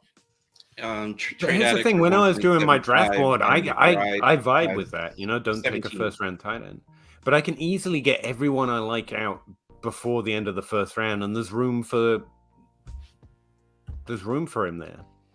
Like there are not many swings. As early as 13 and as late as 21. Yeah. But that's pretty indicative. And you got the 175 premium too. 175, yeah. Which you would have heard if Peter wasn't talking over me. No, I heard you. And yeah. You don't appreciate me. And that's probably for the best. Look, really true that. Pittman went 503 and 508 recent Superflex PPR 2 tight end premium startups. I was in this week. 2 startups this week? That's what I was going to concentrate on there. Like, go, Ridley Truther. I mean, Waldman loves him, but Michael Gallup, wide receiver, the new Landry in Cleveland. No, he's the new David Bell, but I get the energy. JJ Zacharyson ruined me. I always liked the idea of David Bell, but then I listened to the late round podcast, and he says that David Bell has the comps in his model to Jarvis Landry, Tyler Boyd, Keenan Allen. And I'm just like, I need him everywhere. Yeah, pretty much. Mine. JJ Zacharyson says it, and everyone knows all of a sudden. It's almost like he's good and popular or something. But no, yeah, exactly. What was I going to say? Yeah, I think he's still the second best wide receiver in Cleveland right now, to be fair. Easily. But I think he's easily I almost asked one of my first one, forgetting that Amari was even on the team. Go Russ. No, I can't find my ranks because I suck so bad. But yeah, he's in that. What I want to make clear is I like him as well as all of that flat tier of wide receivers we're taking in the first round. Like, I like him as much as Pickens, if not more, a little bit, because of Pickens' off-field concerns. I like him as much as Olave. I like him as much as Wilson. There is zero separation between David Bell and those guys, but you get him later. Yeah. So, yeah, gotta have him. Gotta like that, Evening, lads. I appreciate that. Weaves. I don't know if you're in England, Weaves. You probably mentioned it a time or two, but my daughter's really got into actual football. Everyone else will refer to it as soccer. And she made me look up live Premiership games today after going to the library. So we're watching some, and the lads' comment just dragged me right back into it. There's some slang you just don't hear a lot around here, and you don't recognize it till you hear it again. Sorry. Claypool puts Amir right for ETN. ETN. ETN. ETN strong and hard. Yeah, standing by that. Eric. Appreciate the donation there, Eric. 8 for Lamar Jackson number. I love what going on in our chat. Yeah. Oh, that's a good league. That's a good league, right? I love that. Thank you. Yeah, you do that, Paul. Give him Lamar Jackson. Joe Herbert. Thoughts on grabbing Antonio Brown from the waiver wire? I mean, sure. I don't think he ever plays again. I really I don't. don't think so, but it's, I mean, what are your rosters? Who else Are is there there? like 20 people? In which case, no. If they're ridiculous like mine and 32, then yeah, go get. I wouldn't roster him over anyone that you think plays this year. But, Yeah.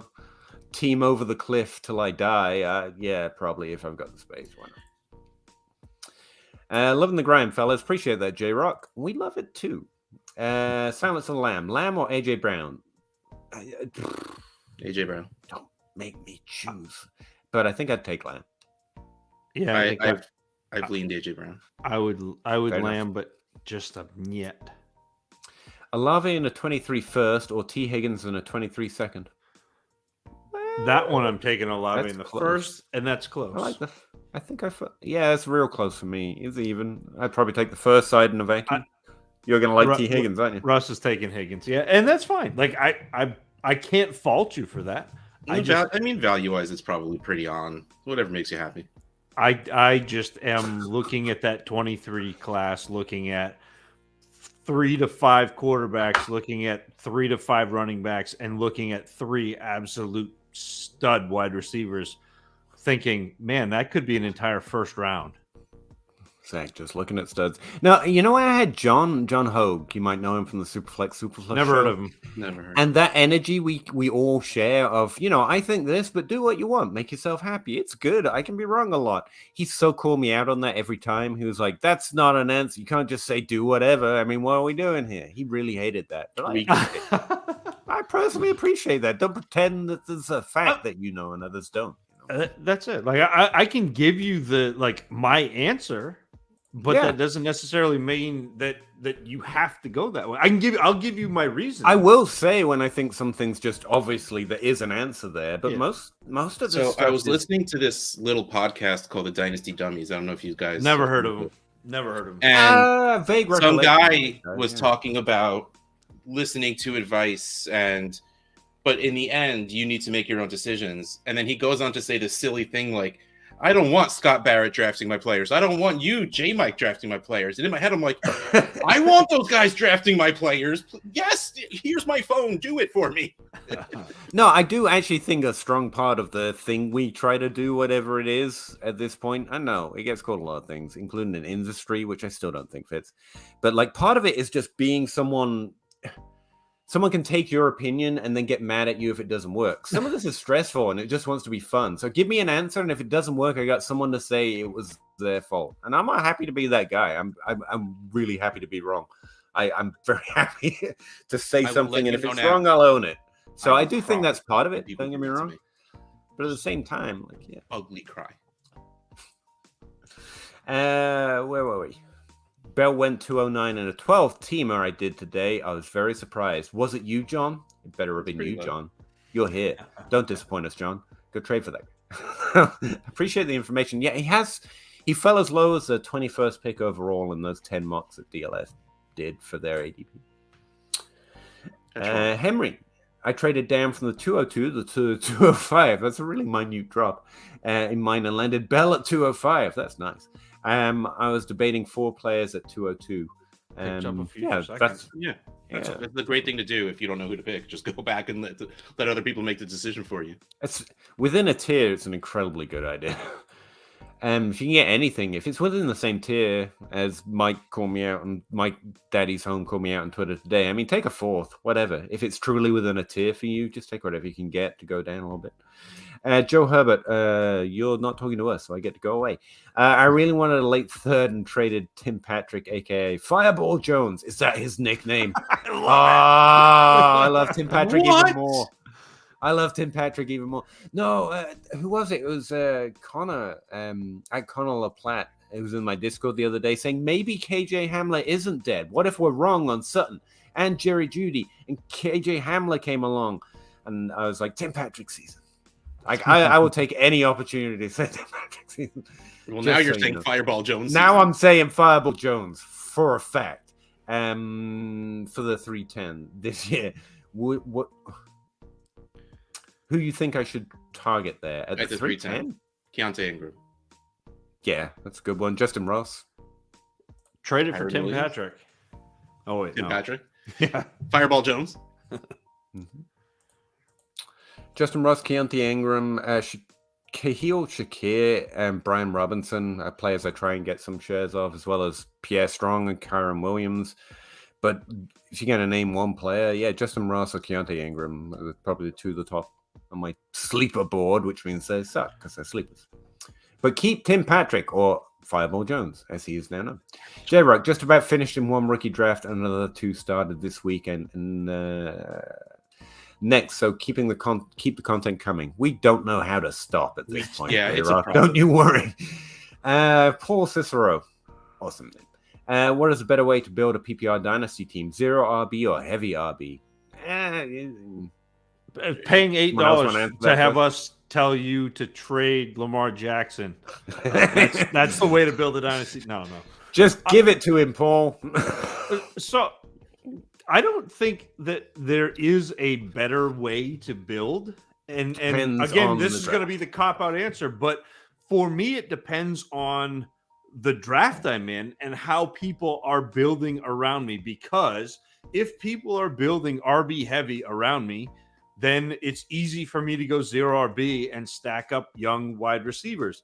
If people are drafting all of the young wide receivers, then I am going to compete early and I'm going to draft RB heavy and then add players like Keenan Allen and Amari Cooper and the wide receivers that nobody wants and attack that way. So I don't necessarily think that there is a better way to build. It's just what is your draft board falling, or how is your draft board falling? Now, for me, I prefer to be in a draft where running backs go, so I can build my young wide receivers. I can trade down, add picks for the future, and then add my running backs in a future draft class as rookies where I've already got a core of wide receivers. But that doesn't always happen. Yep, everything Zach just said. Yeah, everything Zach just said. I would want to add, because I always do, being a little turd, heavy RB isn't a strategy, not just technically, but actually. It's just a thing people say to say nerds suck. Like, it hasn't been sketched out. This is the system with which you draft heavy RB. Zero RB has been sketched out as a strategy, or you're taking the player you think scores the most points, and those points have the most value based on positional scarcity, which leads you towards drafting running backs for the first 3 rounds. But there's no, like, clearly the cutoff is here. The dead zone of running backs is the best we've got, and that's mostly for best balls as well. We draft wide receivers and running backs about as accurately through the first 12. So there's really no edge to wide receivers over running backs. It's really just that increased injury rate. And increasingly, as everyone's aware, or increasingly as more people are aware of that edge, it dissipates. It's like the Konami code at QB. So honestly, zero RB is getting less potent because more people are aware of it in more dynasty drafts. And they're aware that wide receivers have less injury concern.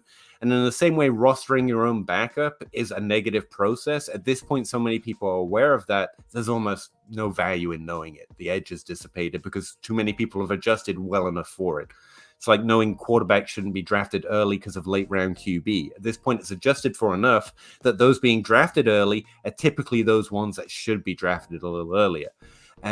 So honestly, especially at this point, even zero RB in Dynasty as a strategy, there's no great edge to following it blindly, especially like Zach was saying. Just wanted to throw out a few things there. I'm writing an article where I talk about that for about 3 seconds. Oh, really? That would be an interesting read. I can't wait to see that. It really won't be. I do the DLF trade show with Addison Hayes, and we talked about selling Javonte Williams. So, and somebody in the comments got like angry. Oh, yeah. So I started writing an article about a trading post article about Javonte Williams, except I'm drawing this sucker out. I haven't started talking about Javonte yet, and it's the longest article I've ever written. Did you talk about Melvin? Can't relate. Mine are always really short, really decisive, and to the point. Can't relate. Oh no, this is what I'm doing on purpose. This is like my life story so far. And again, haven't started talking about Javonte yet. Nice. J-Rock, heavy wide receiver. RB's turnover fast. I think their edge is dissipated as well. Honestly, second contract running backs, that whole pizzazz. Running backs repeat the following year, less than wide receiver, but it's like within 3 to 5%. There's like one extra player every other year that's repeating at a greater rate at wide receiver inside the top 5 or inside the top 12. Like the minute this is being talked about on, literally ESPN podcast, I think the edge is gone. It's good to know that now has to be the standard, but it's not worth leaning into. So now we have to go back to draft. The edge is going to be drafting quarterbacks in round 1 soon. I think part of the edge I've thought for years, as you know, is to value the one area that no one values, which is players with lower draft capital. Team defenses? Yeah, maybe. And also being able to read situations a little better, which is a lot. We have nothing that's decisive. It's why vacation targets have become so popular, because they seem to be an in to somewhere where no one has a clear edge yet. It's not, but it's why it's such a compelling narrative, because it's an area that we don't know how one rookie in 2 different situations works out, and so we know we need a kind of an answer to that. But sorry, I'm getting weird. Really true though, with Walker and pass catching, the reverse situations when guys come into the league known for pass catching but never get used except to rush. Jacobs, Gibson, CEH, etc., etc. We never know. Yeah, that happens at a lower rate. But yeah, Jacobs is a great example. Gibson, I feel like Gibson and CEH actually get used in the receiving game somewhat as expected. It's more their production on the touches and CEH gets, and Gibson's been fine. Gibson's got like a 53% opportunity score on his team last year. That's true, but last year it went away. Gibson is a better running back than McKissick, but McKissick's just a very, very, very, very good pass catcher, and it's not a knock on Gibson that McKissick goes out there. It's just that there's someone on the team better than he is. It's like having Kareem Hunt when you're Nick Chubb. It's not like Nick Chubb can't do it. He did it in college. He didn't do it in college, though. He did it decently. No, he was okay, but he wasn't the best pass catcher on his team in college. Oh, I'm not talking about quality. Just saying he had a role in the receiving game. I don't evaluate how good these players are at anything, Zach. BJ Lee, knowing that Atlanta is going to be down in most games, I don't know that, but sure. For the next couple of years, I feel like London more than Burks on the Titans. London is also younger, just got a better feeling about him. I got him in the same tier. I'm not going to pick nits with you too much here, but this is all narrative and stuff we don't know at all. But it's fine. If that's what does it for you.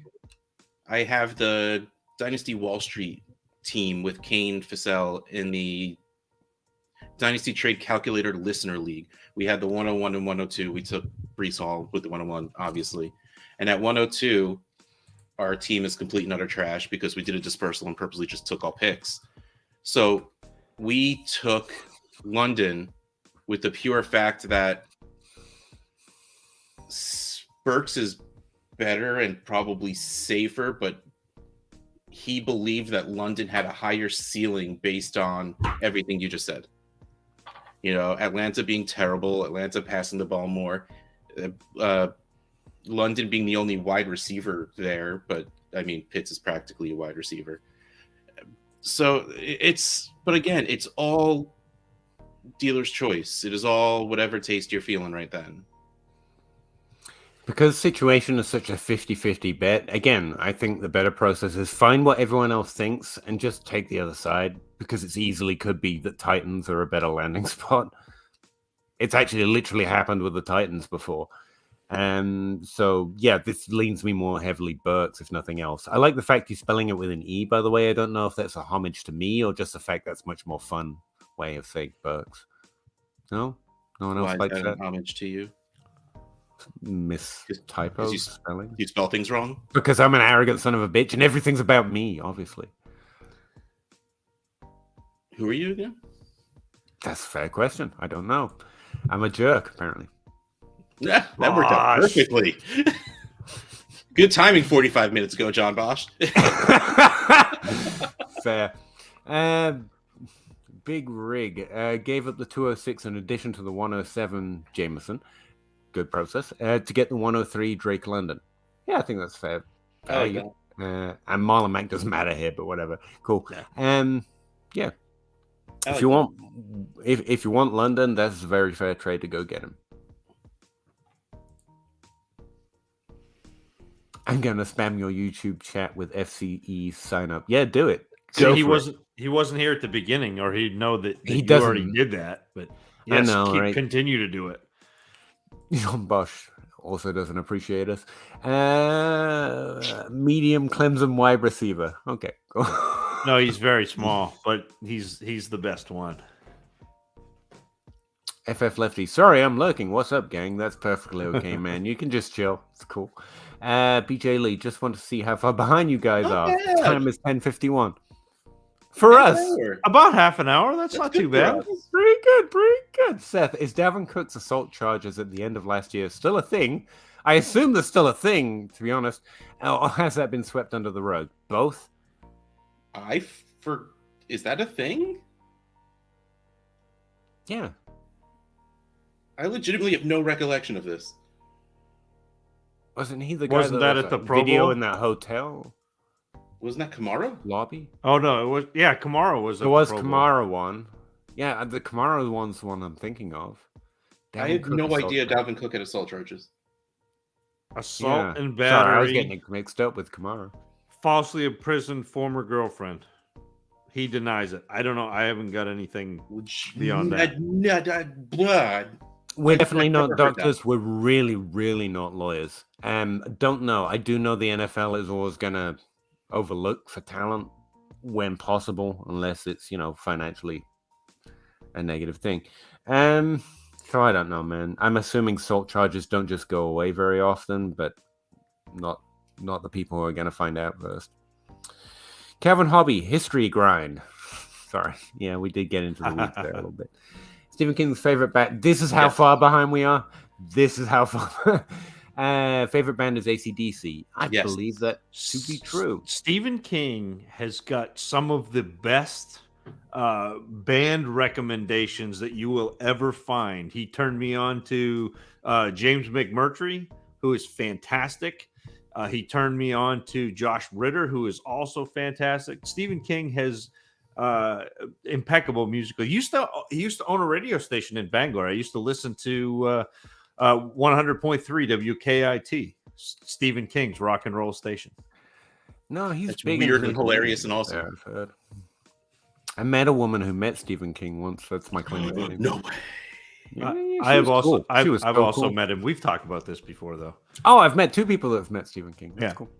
You're so famous.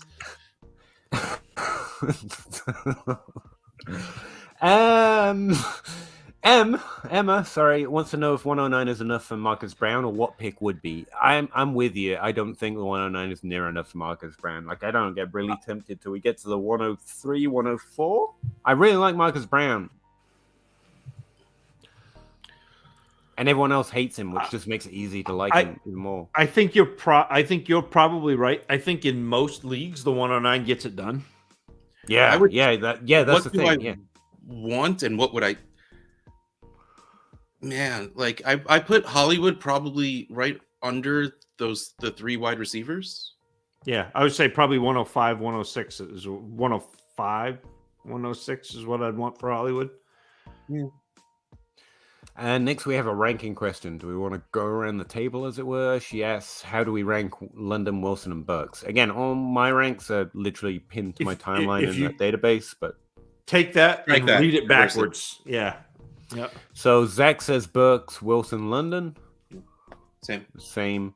Yeah, I have it Burks, London, Wilson, but honestly, I can say that fairly safely because London's gone before Burks. Yeah, so I'm kind of playing an ADP game there. I don't really.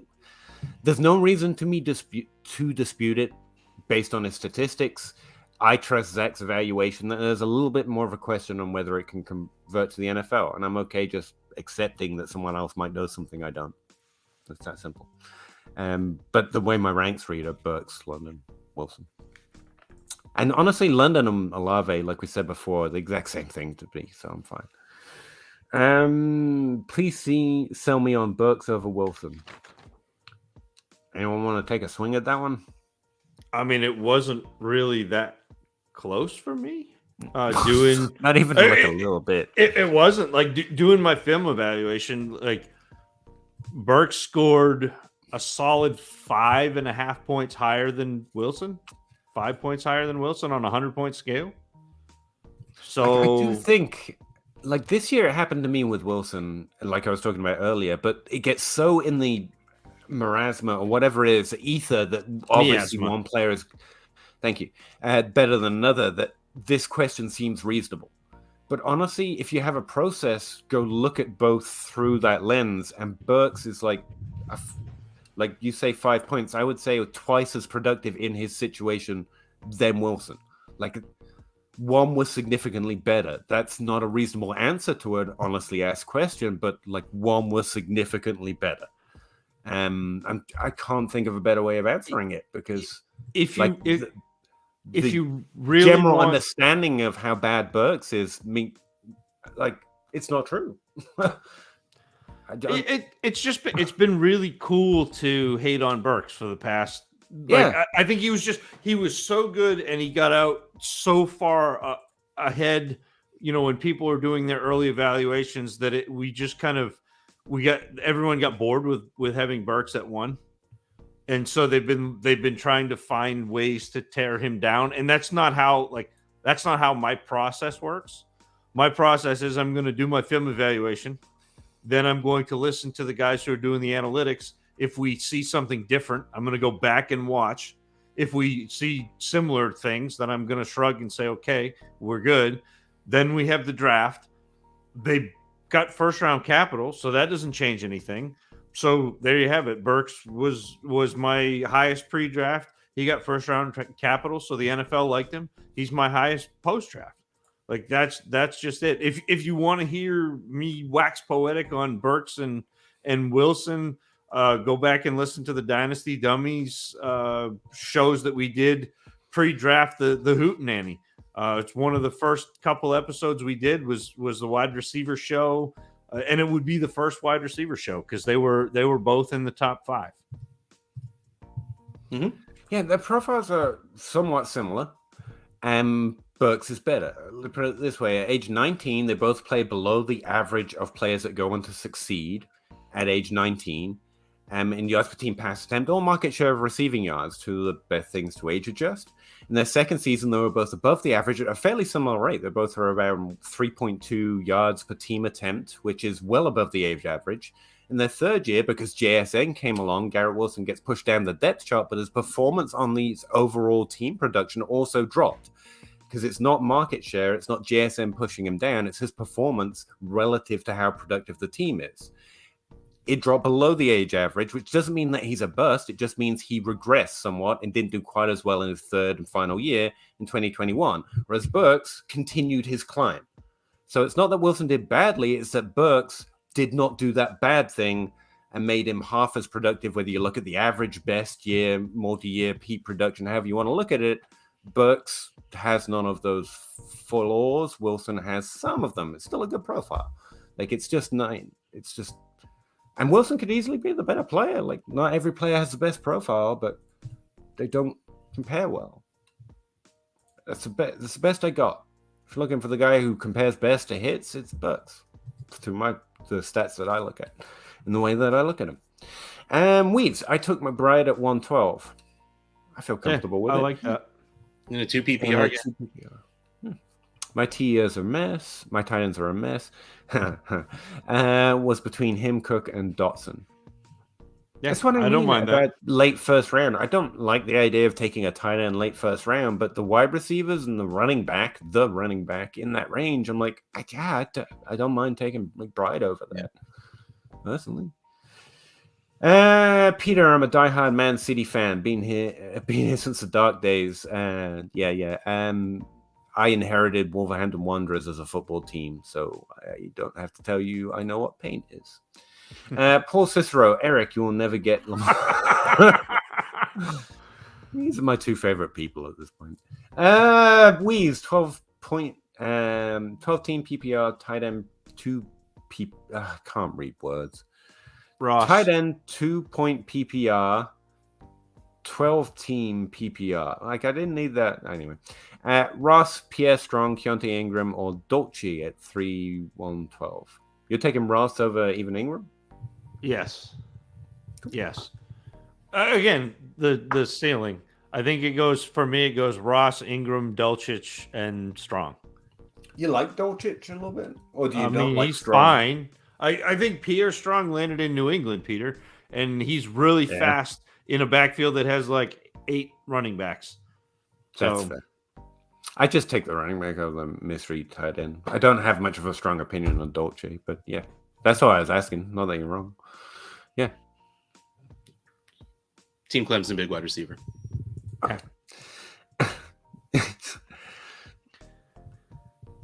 I don't know, how much of that poster we can see, because whenever you did that, I thought you were pointing to something that we could read, and I can't read that. You can't see T. Higgins right there? T. Higgins. I now know what it says after you referred to it, because it's kind of blurry. Hang on. That's blurry?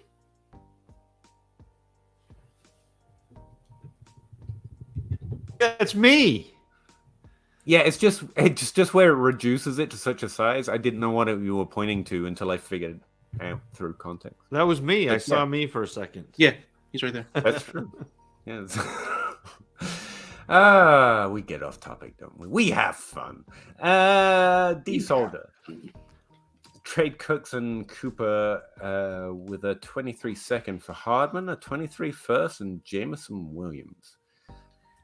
A first and Williams for Cooper and what Cook is that? That's Dalvin. That's got to be Dalvin. Dalvin's value is so weird. I don't know what Isn't it it? is. Yeah, but I don't want that. Like, so like I don't want McCall Hardman. Yeah, that was a weird. Yeah, that's a weird part of this. Yeah. So Cook. It's Cook the for first the 107. For Kirkham. Like Cook for this is pretty much Cook in a 23 second for the 107. No. Cooper in a 23 second for a first is what, and then Cook for the 107. Yeah, I think 105, sorry. I mean, if your team sucks and you're building like purely just looking for things that definitely have more value in a year, then I guess. Yeah, But like honestly, this might it. be the best you'll get unless you're ballsy enough to wait in season. Just because they're two aging players, but like I would say 7 out of 10 teams, I take the Kirk and Cooper side. Maybe 7, 7. It's just a random number, to be fair. I keep drafting Dotson 202 to 206. Yeah, I'd be if he falls that far, yeah. But at the 111, 112. I take him after Bell. Put it that way. If Bell's gone, I'm pretty happy to take Dotson. That's fine. Maybe Trey McBride. I took one Dotson at like the 201 just to say I have my just in case share. I think he's a good just in case share kind of a player. I try and have one of everyone.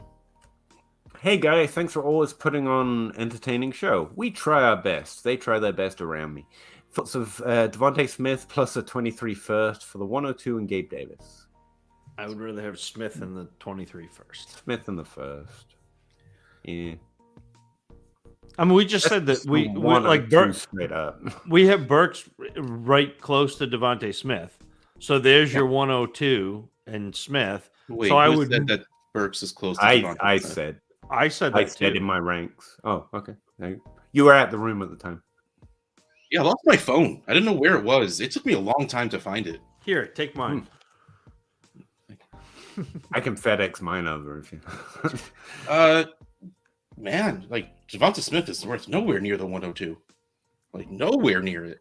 But once it becomes Burks, I think they're close. Yeah, in my dynasty rankings, that's where I have Burks in London. I do. I think they're close. Again, Russ, I know that everybody around you has been talking up this class.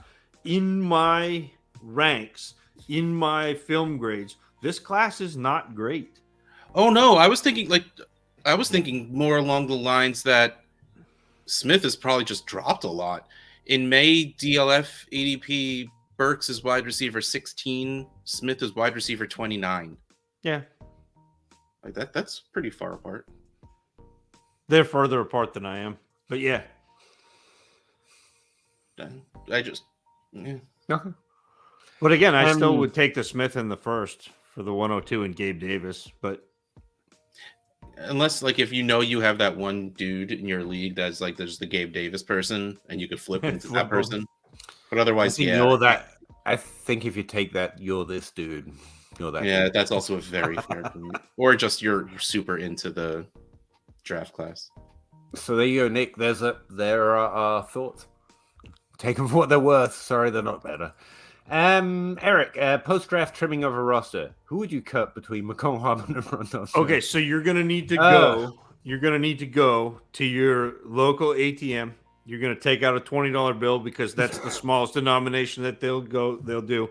Then you're gonna go to your local ice cream shop. You're gonna buy an ice cream, whatever you want. For me, it's gonna be a banana split. I'm gonna get the chocolate. I'm gonna get the marshmallow. I want the cherry on top. Okay, I'm gonna tip, and with that quarter that I get back, I'm gonna flip it, and that's gonna be heads. Is gonna be Hardman. Tails is gonna be Jones. But I get an ice cream, so it's a part win. of the process. Yeah. The ice cream is definitely part of the process. Cool. That was the most convoluted thing I've ever heard about. I mean, I don't know. I'm about to read an article that's a lot more convoluted from you, I hear. So. Apart from that, yeah, that was a fun journey. It's about the journey, really. I mean, do you have a better answer? Who do you have, Jones or Hardman? I'm actually just I trade both of them for an ice cream? I just want the ice cream right now. I mean, it's probably I'd probably keep Ronald Jones because at least you know when you're gonna if there is an injury, you know when Ronald Jones is startable. I don't know when McCall Hardman is startable. I don't. Never. Yeah. If you can't trade either of them, yeah, you got to cut one of them. Probably just keep the running back, man. It's Dynasty. You got to roster running back. Hey, guys, thanks for always putting on an entertaining show. We do try our best, don't we? Appreciate that. Thoughts on the trade we just answered? Yeah. Who loses more value 1 year from now? CD, Deontay, or a random more? Like 3 mores in the league at this point. I'll tell you. I'm guessing Elijah or DJ. DJ? Maybe DJ. I think it's Deontay. Do you think he loses value going to another team, though? He'll be 26. He won't repeat the height of what he did last year. I think that would be somewhat disappointing. He's already fallen. Oh, he answered having a great DJ Moore. It's DJ Moore. And I think DJ, we're just pot committed on DJ Moore and Dynasty at this point. There's no going back. He's good. Give him a quarterback. We're just there. CD could experience the biggest fall relatively easy, where he's a top 3, top 4, top 5 Dynasty He's the highest receiver. level, Yeah, it's just he doesn't have to fall as far to see a bigger drop. Yeah, to me, it's CD Lamb because if he does not produce this season, the metric crowd who has been saying he's trash and is overrated and there's no way he should be a top 5 wide receiver is going to get very loud.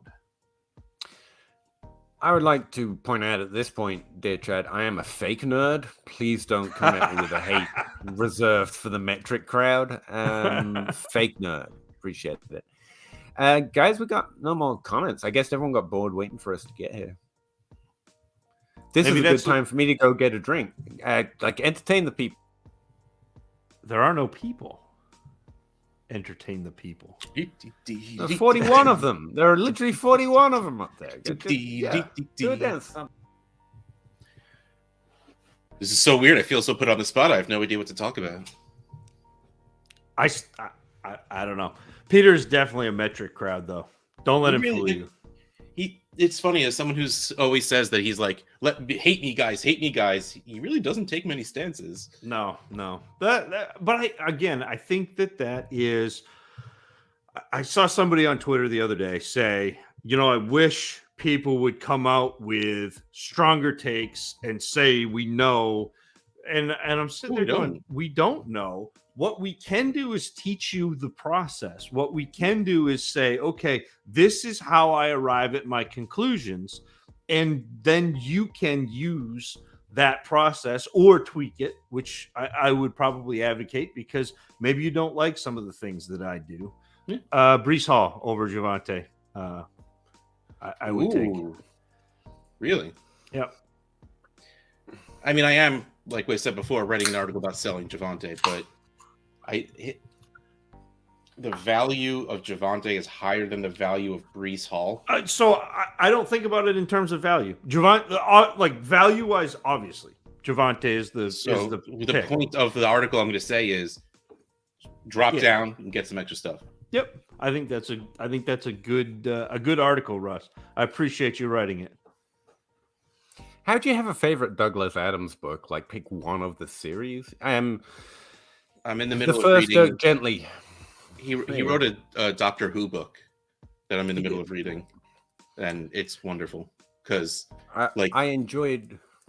You hear it, you feel it. It's like, this is a pretty decent Doctor Who, and then all of a sudden he goes on this little aside about the dumbest little thing ever, and I'm like, oh my god, I hear Douglas Adams' voice saying this stuff. Yeah. It's amazing. He's one of those authors where you hear the voice. I tell you what, in the Salmon of Doubt, a book published posthumously of a bunch of stuff that was basically just on his laptop that he was working on. There's the beginnings of an introduction of another Dirk Gently story that the notes say he was actually going to convert to maybe into another Hitchhiker's book. But it's about a guy who's a truck driver who's driving down the road and really hates fucking rain because it's constantly raining, and he's listed out like 332 different types of rain, and he hates fucking rain.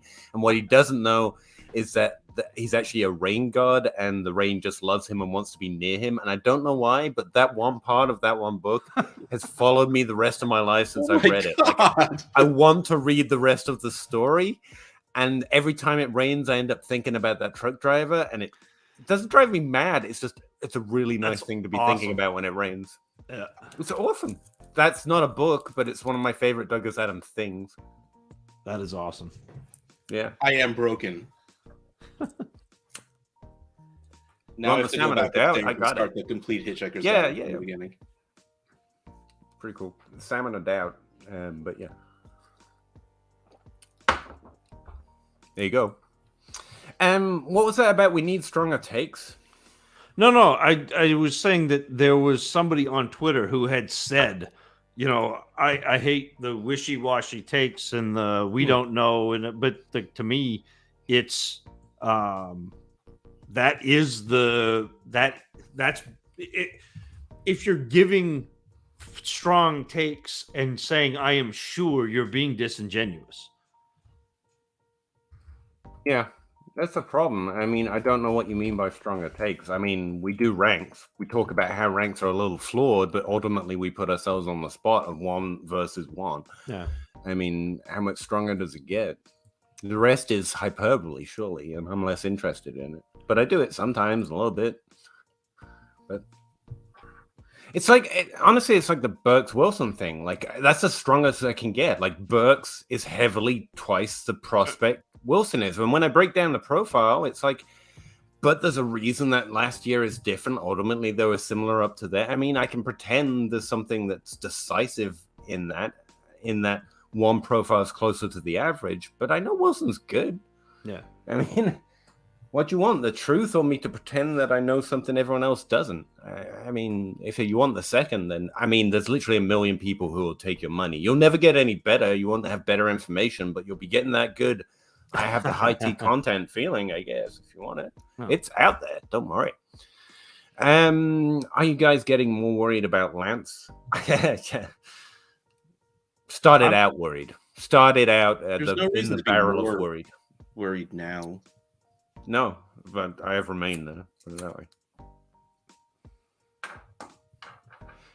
With the stories coming out of camp and Jimmy G still there, I know. I think Russ is right. There's no reason to be more worried, but this was all part of the package that I don't think people were concerned of, that we could have been concerned of a while ago. Honestly, Lance is probably still the likely starter. And don't listen to off-season narratives. You should have known this was a risk. That's kind of what I was saying. Which is what Zach said. He said he liked him as a QB8, not as a QB5, essentially, wasn't that your line? where it was a little high without it got a little high because it doesn't adjust for some of those risks.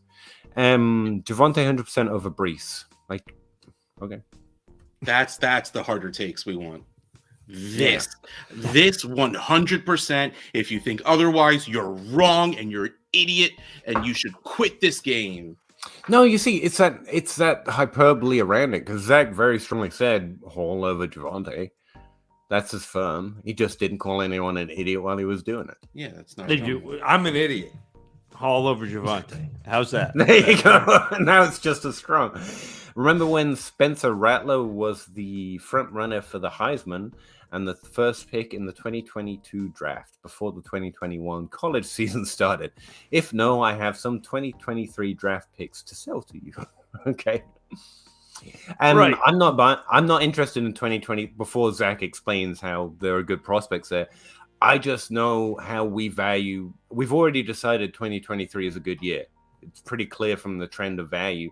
So it doesn't matter. It doesn't matter who's in it. It doesn't matter that I have no opinion on anyone in that class. They already have more value and they're not going to get less value between here and the end of next season. There's nothing that they could do to happen. They're valuable. They're valuable because there have been a number of players identified. So if you lose one of the 5 quarterbacks, then this class is still special. I mean, again, we're looking at 2018, 2017, that type of class.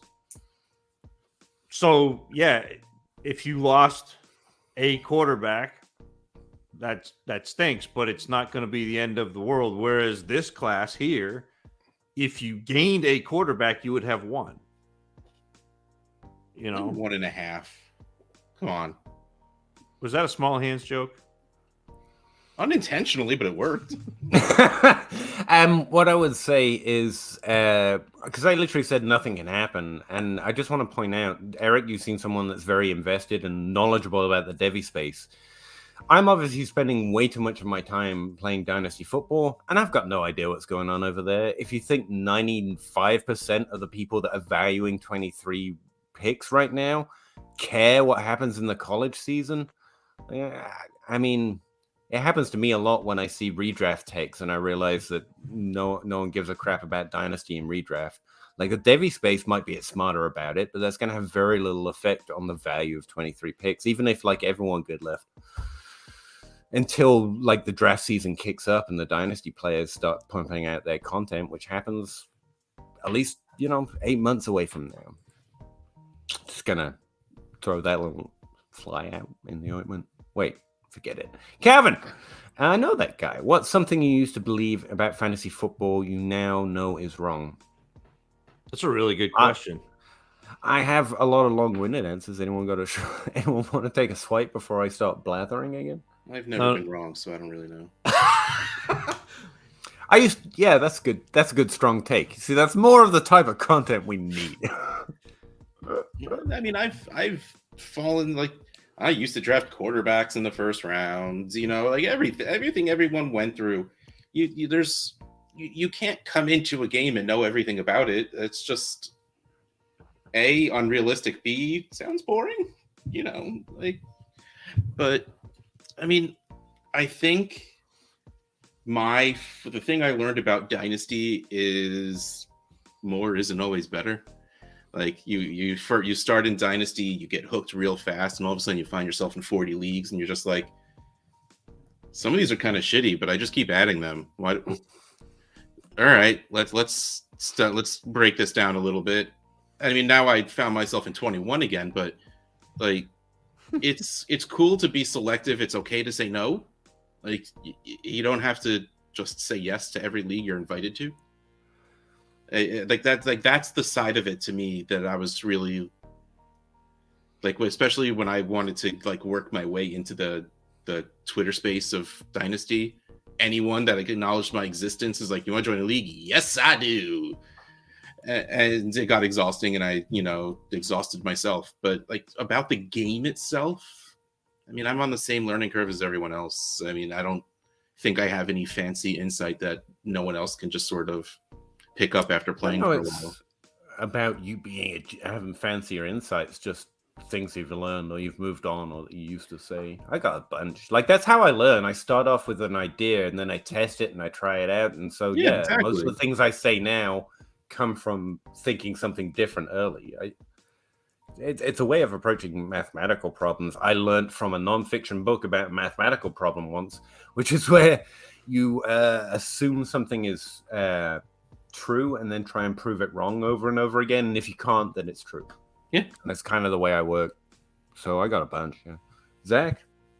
For me, it kind of plays off both of yours. But when I first started playing Dynasty, first started playing fantasy football, I thought that the best way to gain an edge was to learn more about the players, learn more about that sort of thing than anybody else. And I thought that I could do that. I could go find sleepers and I could out grind #brand everybody. Same thing, man. And I'm not smarter than anyone, but I can work harder than they're willing to. Yeah. But everyone's got idea. the same information. Like it's literally out there. Like you're on Twitter, or people are watching ESPN and watching Matthew Berry, or hey, have DLF subscription. You got access to all the same information. And so I realized that the edge was not grinding harder or getting deeper on prospects or finding diamonds in because everybody knows about all these players. Everybody has the same information. The edge for me became playing against the players in my league, the other managers. And it became the psychology. It became attacking the human mind and the flaws that we have and the game theory, instead of attacking the players that we have in fantasy football. Like it's so much easier because not everybody does it. It's so much easier to gain an advantage playing with the psychology, playing against the other managers in your league, than it is to try to make your roster better by being a better player, a better evaluator, a better whatever. It's easier, it's better, there's more of an advantage to be gained by that psychology. And cap tip to Russ, part of gaining an edge with that psychology was learning how to be a good trader or a better trader. I wouldn't say I'm good yet, but I'm working on it. But listening to Russ and listening to the way he approaches trades, listening to Shane Manila and the Trades HQ, like that's how I was able to take this psychology and continue to make it an advantage through being able to trade. So that's where I'm at, Cal. I think that's a good one, but when you start talking about psychology and stuff, that I have, like, I think I found a different path to the same answer, which was thinking about it in terms of value. Like, trying to predict the future is impossible, but what we do, you can look for trends in our behavior and how we react to things. That's, wide receivers having more value, whether they score or not. Quarterbacks maintaining value in their first year, even if they don't do very much. Those things, they ebb and flow, but there's more consistency in the way we react to things and what actually happens. And so, I found a different path to it, and I'm trying to get better at trades. And so, I agree with all of those. I think definitely starting out with the idea that I would just work harder or know more or would be better. The idea that I was better than anyone else at this. Yeah, that's a good one that I've learned. A whole bunch. Like I used to think athleticism had causation at the running back position. I've since moved on from that. Some of my earliest articles are about the signal that's behind athleticism in running backs. And I've since, through broader study of athleticism, literally just debunked it. It's still there for tight end a little bit. And at all, which means it's more significant than most positions. But that's about it. Broadly, I guess I was thinking about this being an introduction to a podcast, so I guess I'll do it here instead. I started out with the premise that I was going to find a signal and then follow that signal towards drafting more players at above 50% rate that hit in the NFL for rookies or in startup drafts. And I've since come to the conclusion that, and I've said this a lot about different production metrics, being further above they're all threshold stats. The being further above it doesn't make you exponentially better. And so instead, the value I've found, as succinctly as I can put this, is more about understanding why it doesn't work sometimes and then trying to apply whatever lessons you can take from that to the individual context of a player, whether they're already in the NFL or they're a rookie prospect. It's why I know Burks clearly profiles as more similar to past successful players, but that doesn't necessarily make him more likely to hit in the NFL than Wilson or Olave. I can put him at 1 and say his production's a different tier, but I don't see the strong signal, especially because he didn't play at age 18 and his age 19 season was particularly great. And even then, you've got N'Keal Harry. They tell us that we can fit them into ranges, but the hits and misses very much are not explained by how productive or how well they compare to past players. They're just not. And so trying to find more of those little bit nuggets, those little lessons of why it doesn't work sometimes, rather than finding the trend of what actually has signal and whether a player is good or bad in comparison, but then understanding those few times it doesn't work. It's like Chase Claypool seems to be a one-hit wonder, but he had one good year and one bad year. And even in that rookie class, I knew enough at that point to know that I didn't really know if he was good or bad. I needed more data. Terrence Marshall last year, I didn't know he was going to bust at all, but I did know that most of the value in him was based off a relatively small points per game sample. And I know that's missed consistently. It's not that it's always going to miss. Terrence Marshall could still do something, I guess. But I just know that's one of the reasons we consistently miss with good metrics on things that we like to look for that have a good signal. So it's not so much knowing what a good profile looks like. It's knowing those few little things that consistently or more often are the reason why we missed on good profiles. And so my process has changed a little bit for one of my trying attempt rookies or for season by season production for individual players. It's instead of looking for the best signal in the best stat, it's trying to understand why that sometimes misses and then apply it to the context of whatever pool we're actually looking for. Again, I don't know if that makes sense to anyone else, but in my head, it makes perfect sense. And I think it works better for me. Instead of looking for the best signal, understand why it sometimes is wrong and see if there are any examples of that this year. So ultimately, that's a long way of saying almost nothing, I guess. But I try to look for misses much more than I try to look for hits. Consistently, that's part of the process that is increased over time. Instead of trying to think that I'm going to predict the future better, just almost like the value thing, know where we miss most often and slide away from it as heavy as possible. I don't know if Fellas, before we move on, I need to go to bed. Tough. Okay, we'll skip. Cicero, the one. See you later, Russ. Sorry, bud. I meant to say goodbye and I didn't. I have the 102, and I need to upgrade 3 starting positions. What would you do to fill in as many of those positions as possible? So I guess this question is: do you trade for veterans or do you start rebuilding? Because the 102 isn't going to get you 3 young studs, but you could, as we've just seen, get Cooper and Cook in some leagues, and that fills 2 spots. Yeah. So veterans might be a path to doing it. Yeah, I think maybe. I mean, you could also trade back from the 102 to get we've seen it again and again where you get like the 106 or 107 and an early second. If you do that, then maybe you can flip the 106 or 107 that you traded for. Again, I keep coming back to Keenan Allen, but I think he's right in that range. Keenan Allen and then somebody, yep. And then all of a sudden you've got your three spots filled, and you've got a wide receiver 1-ish plus whatever you get with that early second. So maybe you end up with Keenan Allen, David Bell, and then whatever you get for a second tier running back with that trade. Yeah, I think that's the way I'd go. I'd either try to trade back or trade out by filling multiple positions with veterans. The other way of doing it, I would guess, your other main option is just to literally trade out, to trade down for as many picks and as many picks in the future, like go value side. But I would go the other way, but it is an option if you just want to consider it more of a rebuild. I have Waller, Freiermuth, Smith. Would you look to move Waller, and at what pick value would you be looking for? Everyone's tradable at a certain point. Waller's a tight end's tradable for a mid first, basically, in my opinion. Especially even someone like Waller. Well, and it also too, to me, depends on if it's tight end premium or not.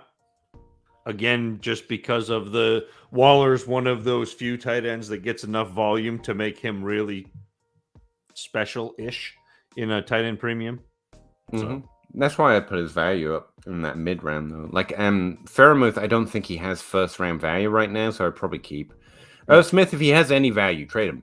Trade him for a second. Pretty confidently, pretty happily. What are you guys doing? What are you giving to get ETN in this draft class? 104. Yeah, somewhere. I think I would rather have ETN than I would Walker. Yeah, so that's for whatever. I'm trying to. Yep, that's the pick I'm aiming at. And if he's going to 102 in your league, you don't have to do that. Give it 103 and 104. And then again, I think, Justin, that if I do acquire ETN, I'm still looking for that. There's going to be a bump. There's going to be a bump when people start realizing that ETN is going to start in Jacksonville. Once you see him on the field, once you see that video of him, in the ladder drill where he's moving his feet quick and everyone's like, oh, ETN is healthy. They're going to remember he led the SEC in rushing. They're going to remember that he had, 40 or 50 receptions in his last year at Clemson.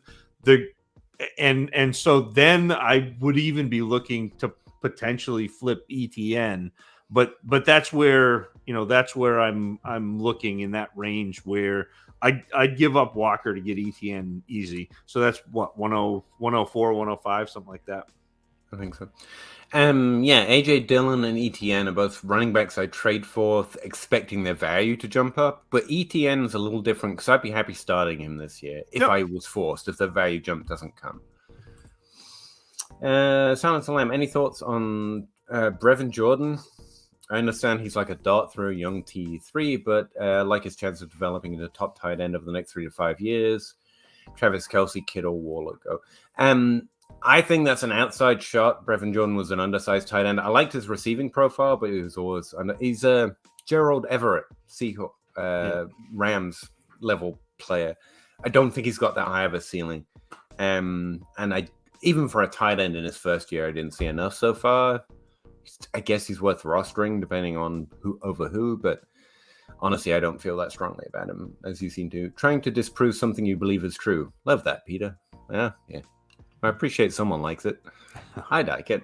Calvin Hobby, man, I'd love to hear more about that inter-league psychology, Zach. You should really check out the Dynasty Dummies. Yeah, we do a little bit of that. Yeah, advertised on the DLF screen. No, it's a really good podcast, and he and Jay might talk about that stuff a lot. Or a little bit, apparently. And Nicholas J., what range of rookie wide receivers do you prefer McBride over? And the Dotson range. Yeah. That seems to be a fair... Yeah, I would say that he's, that I would, especially in a tight end premium, take him over Wan'Dale. So Wan'Dale Robinson, Mechie, that area. But again, if it's not a tight end premium, I'm probably not taking McBride until the end of the second. That's the thing, you don't have to. I feel as confident in drafting McBride as Sky Moore, Dotson, so a little higher than Zach is saying, I think, or Christian Watson. But I can draft him after those guys, and I would thoroughly do that. You don't have to draft. There's no pressure to draft him that high, but that's around about where I feel. Well, and I think that those players, so Dotson, Moore, Watson, are going to have more value to other players in your league. So that's fine. Yeah, I'm taking them even if it's to flip. Yeah. ADP matters, I guess. Big Wig. I'm win now team in talks with moving McLaurin for either Hopkins or Keenan Allen. Allen, please. Other manager sees them as even values. So which one would you prefer? Allen. Do you feel differently? I think there's a lot more risk in Hopkins. Yeah, I think it's Keenan Allen. Yeah. I'm glad you liked it. Russ and Zach do a great job at it. That was a good question. I mean, what do you want? that was. It's like his thing though, asking good questions. It's like, you know, I calling have a dog lovable. Well, I mean, but it's and I've said this before about Cal, but like being a good host is not an easy thing, and he does it really well. And you know, it's as somebody who is not a good host, but needs somebody who can sit there and soft toss so I can hit the ball far. Like it's really easy for me to appreciate somebody who has the ability to do that. No, someone's been a bad host in numerous different circumstances. I feel that J Mike does a good job with you awesome. guys as well. He's a great host. Yeah. And Gabe, Open Bar, same two guys, both make remarkably good hosts. That's why it's such a good show. And hopefully he's back someday soon. FF Lefty, Devi, and College Fantasy guys are starting to grumble under their breath that 2023 may not be as good as we expect. Top end excluded. Yeah, if true, where does the Dynasty community realize? Later in this year. so that's your top end excluded. There is no excluded when it comes to fantasy. Like the top end is what we care about. I would expect that as well. Honestly, like even 2021 that got hyped 2 years in advance, it dropped off to just the top end by the time the draft rolled. But that's all you're. Yeah, that's the thing. There's rarely a depth of top end talent. There just isn't. Even when you had 2017 and 2018, which were just like ridiculous classes. I mean, you had CMC in 2017. You had CMC and you had Cooks and you had Cook and you had Fournette and you had Mixon and you just had all, but the back end of that wasn't like we weren't excited about round 2 and 3. Like it doesn't matter. Like round 1, if you have 10 or 11 or 12 players that we're excited about, that is a huge class. This class, it's Breece Hall. Honestly, it's a good question, and the way I'd look at it to try and find an edge, if there is one, is that those late 2023 firsts are going to stop being as valuable as the mid to early 22 firsts around the middle of this season. When that noise starts to come out and you realize you're not going to be able to get Olave and Wilson at the 111 next year. Like that top end is going to be good, and there isn't a surefire bet at the 110 or the 109. Right now, honestly, they trade 1-for-1 in a lot of leagues. And so that's possibly where you can find an edge, trading those perhaps late 23 first for earlier picks this year. But by the time Dynasty catches up with where you're saying Devi space currently is getting to, that draft's already passed. So I would think I would try and think about it that way. Love to all three of talk about your process. Yeah, we love to talk about process. You don't have to be firm or concise about anything. You just make up shit. It's great. No problem, Big. We appreciate you asking the question. Just subscribe to the dummies. Oh, appreciate you, Cal. I'm a little ashamed you won already. I'm gonna be honest. No, there's no shame. There's no shame in it. But no, you'll enjoy it. It's the best recommendation I've ever made to you. I promise. I think it's the only one, but it's still good. FF Lefty, the end is near. Good night, fellas. Same here, man. I think I'm gonna let Zach go to bed. Russ already quit. He's like, no, the end is over there. Look over there. It's the end. You can't just drop that.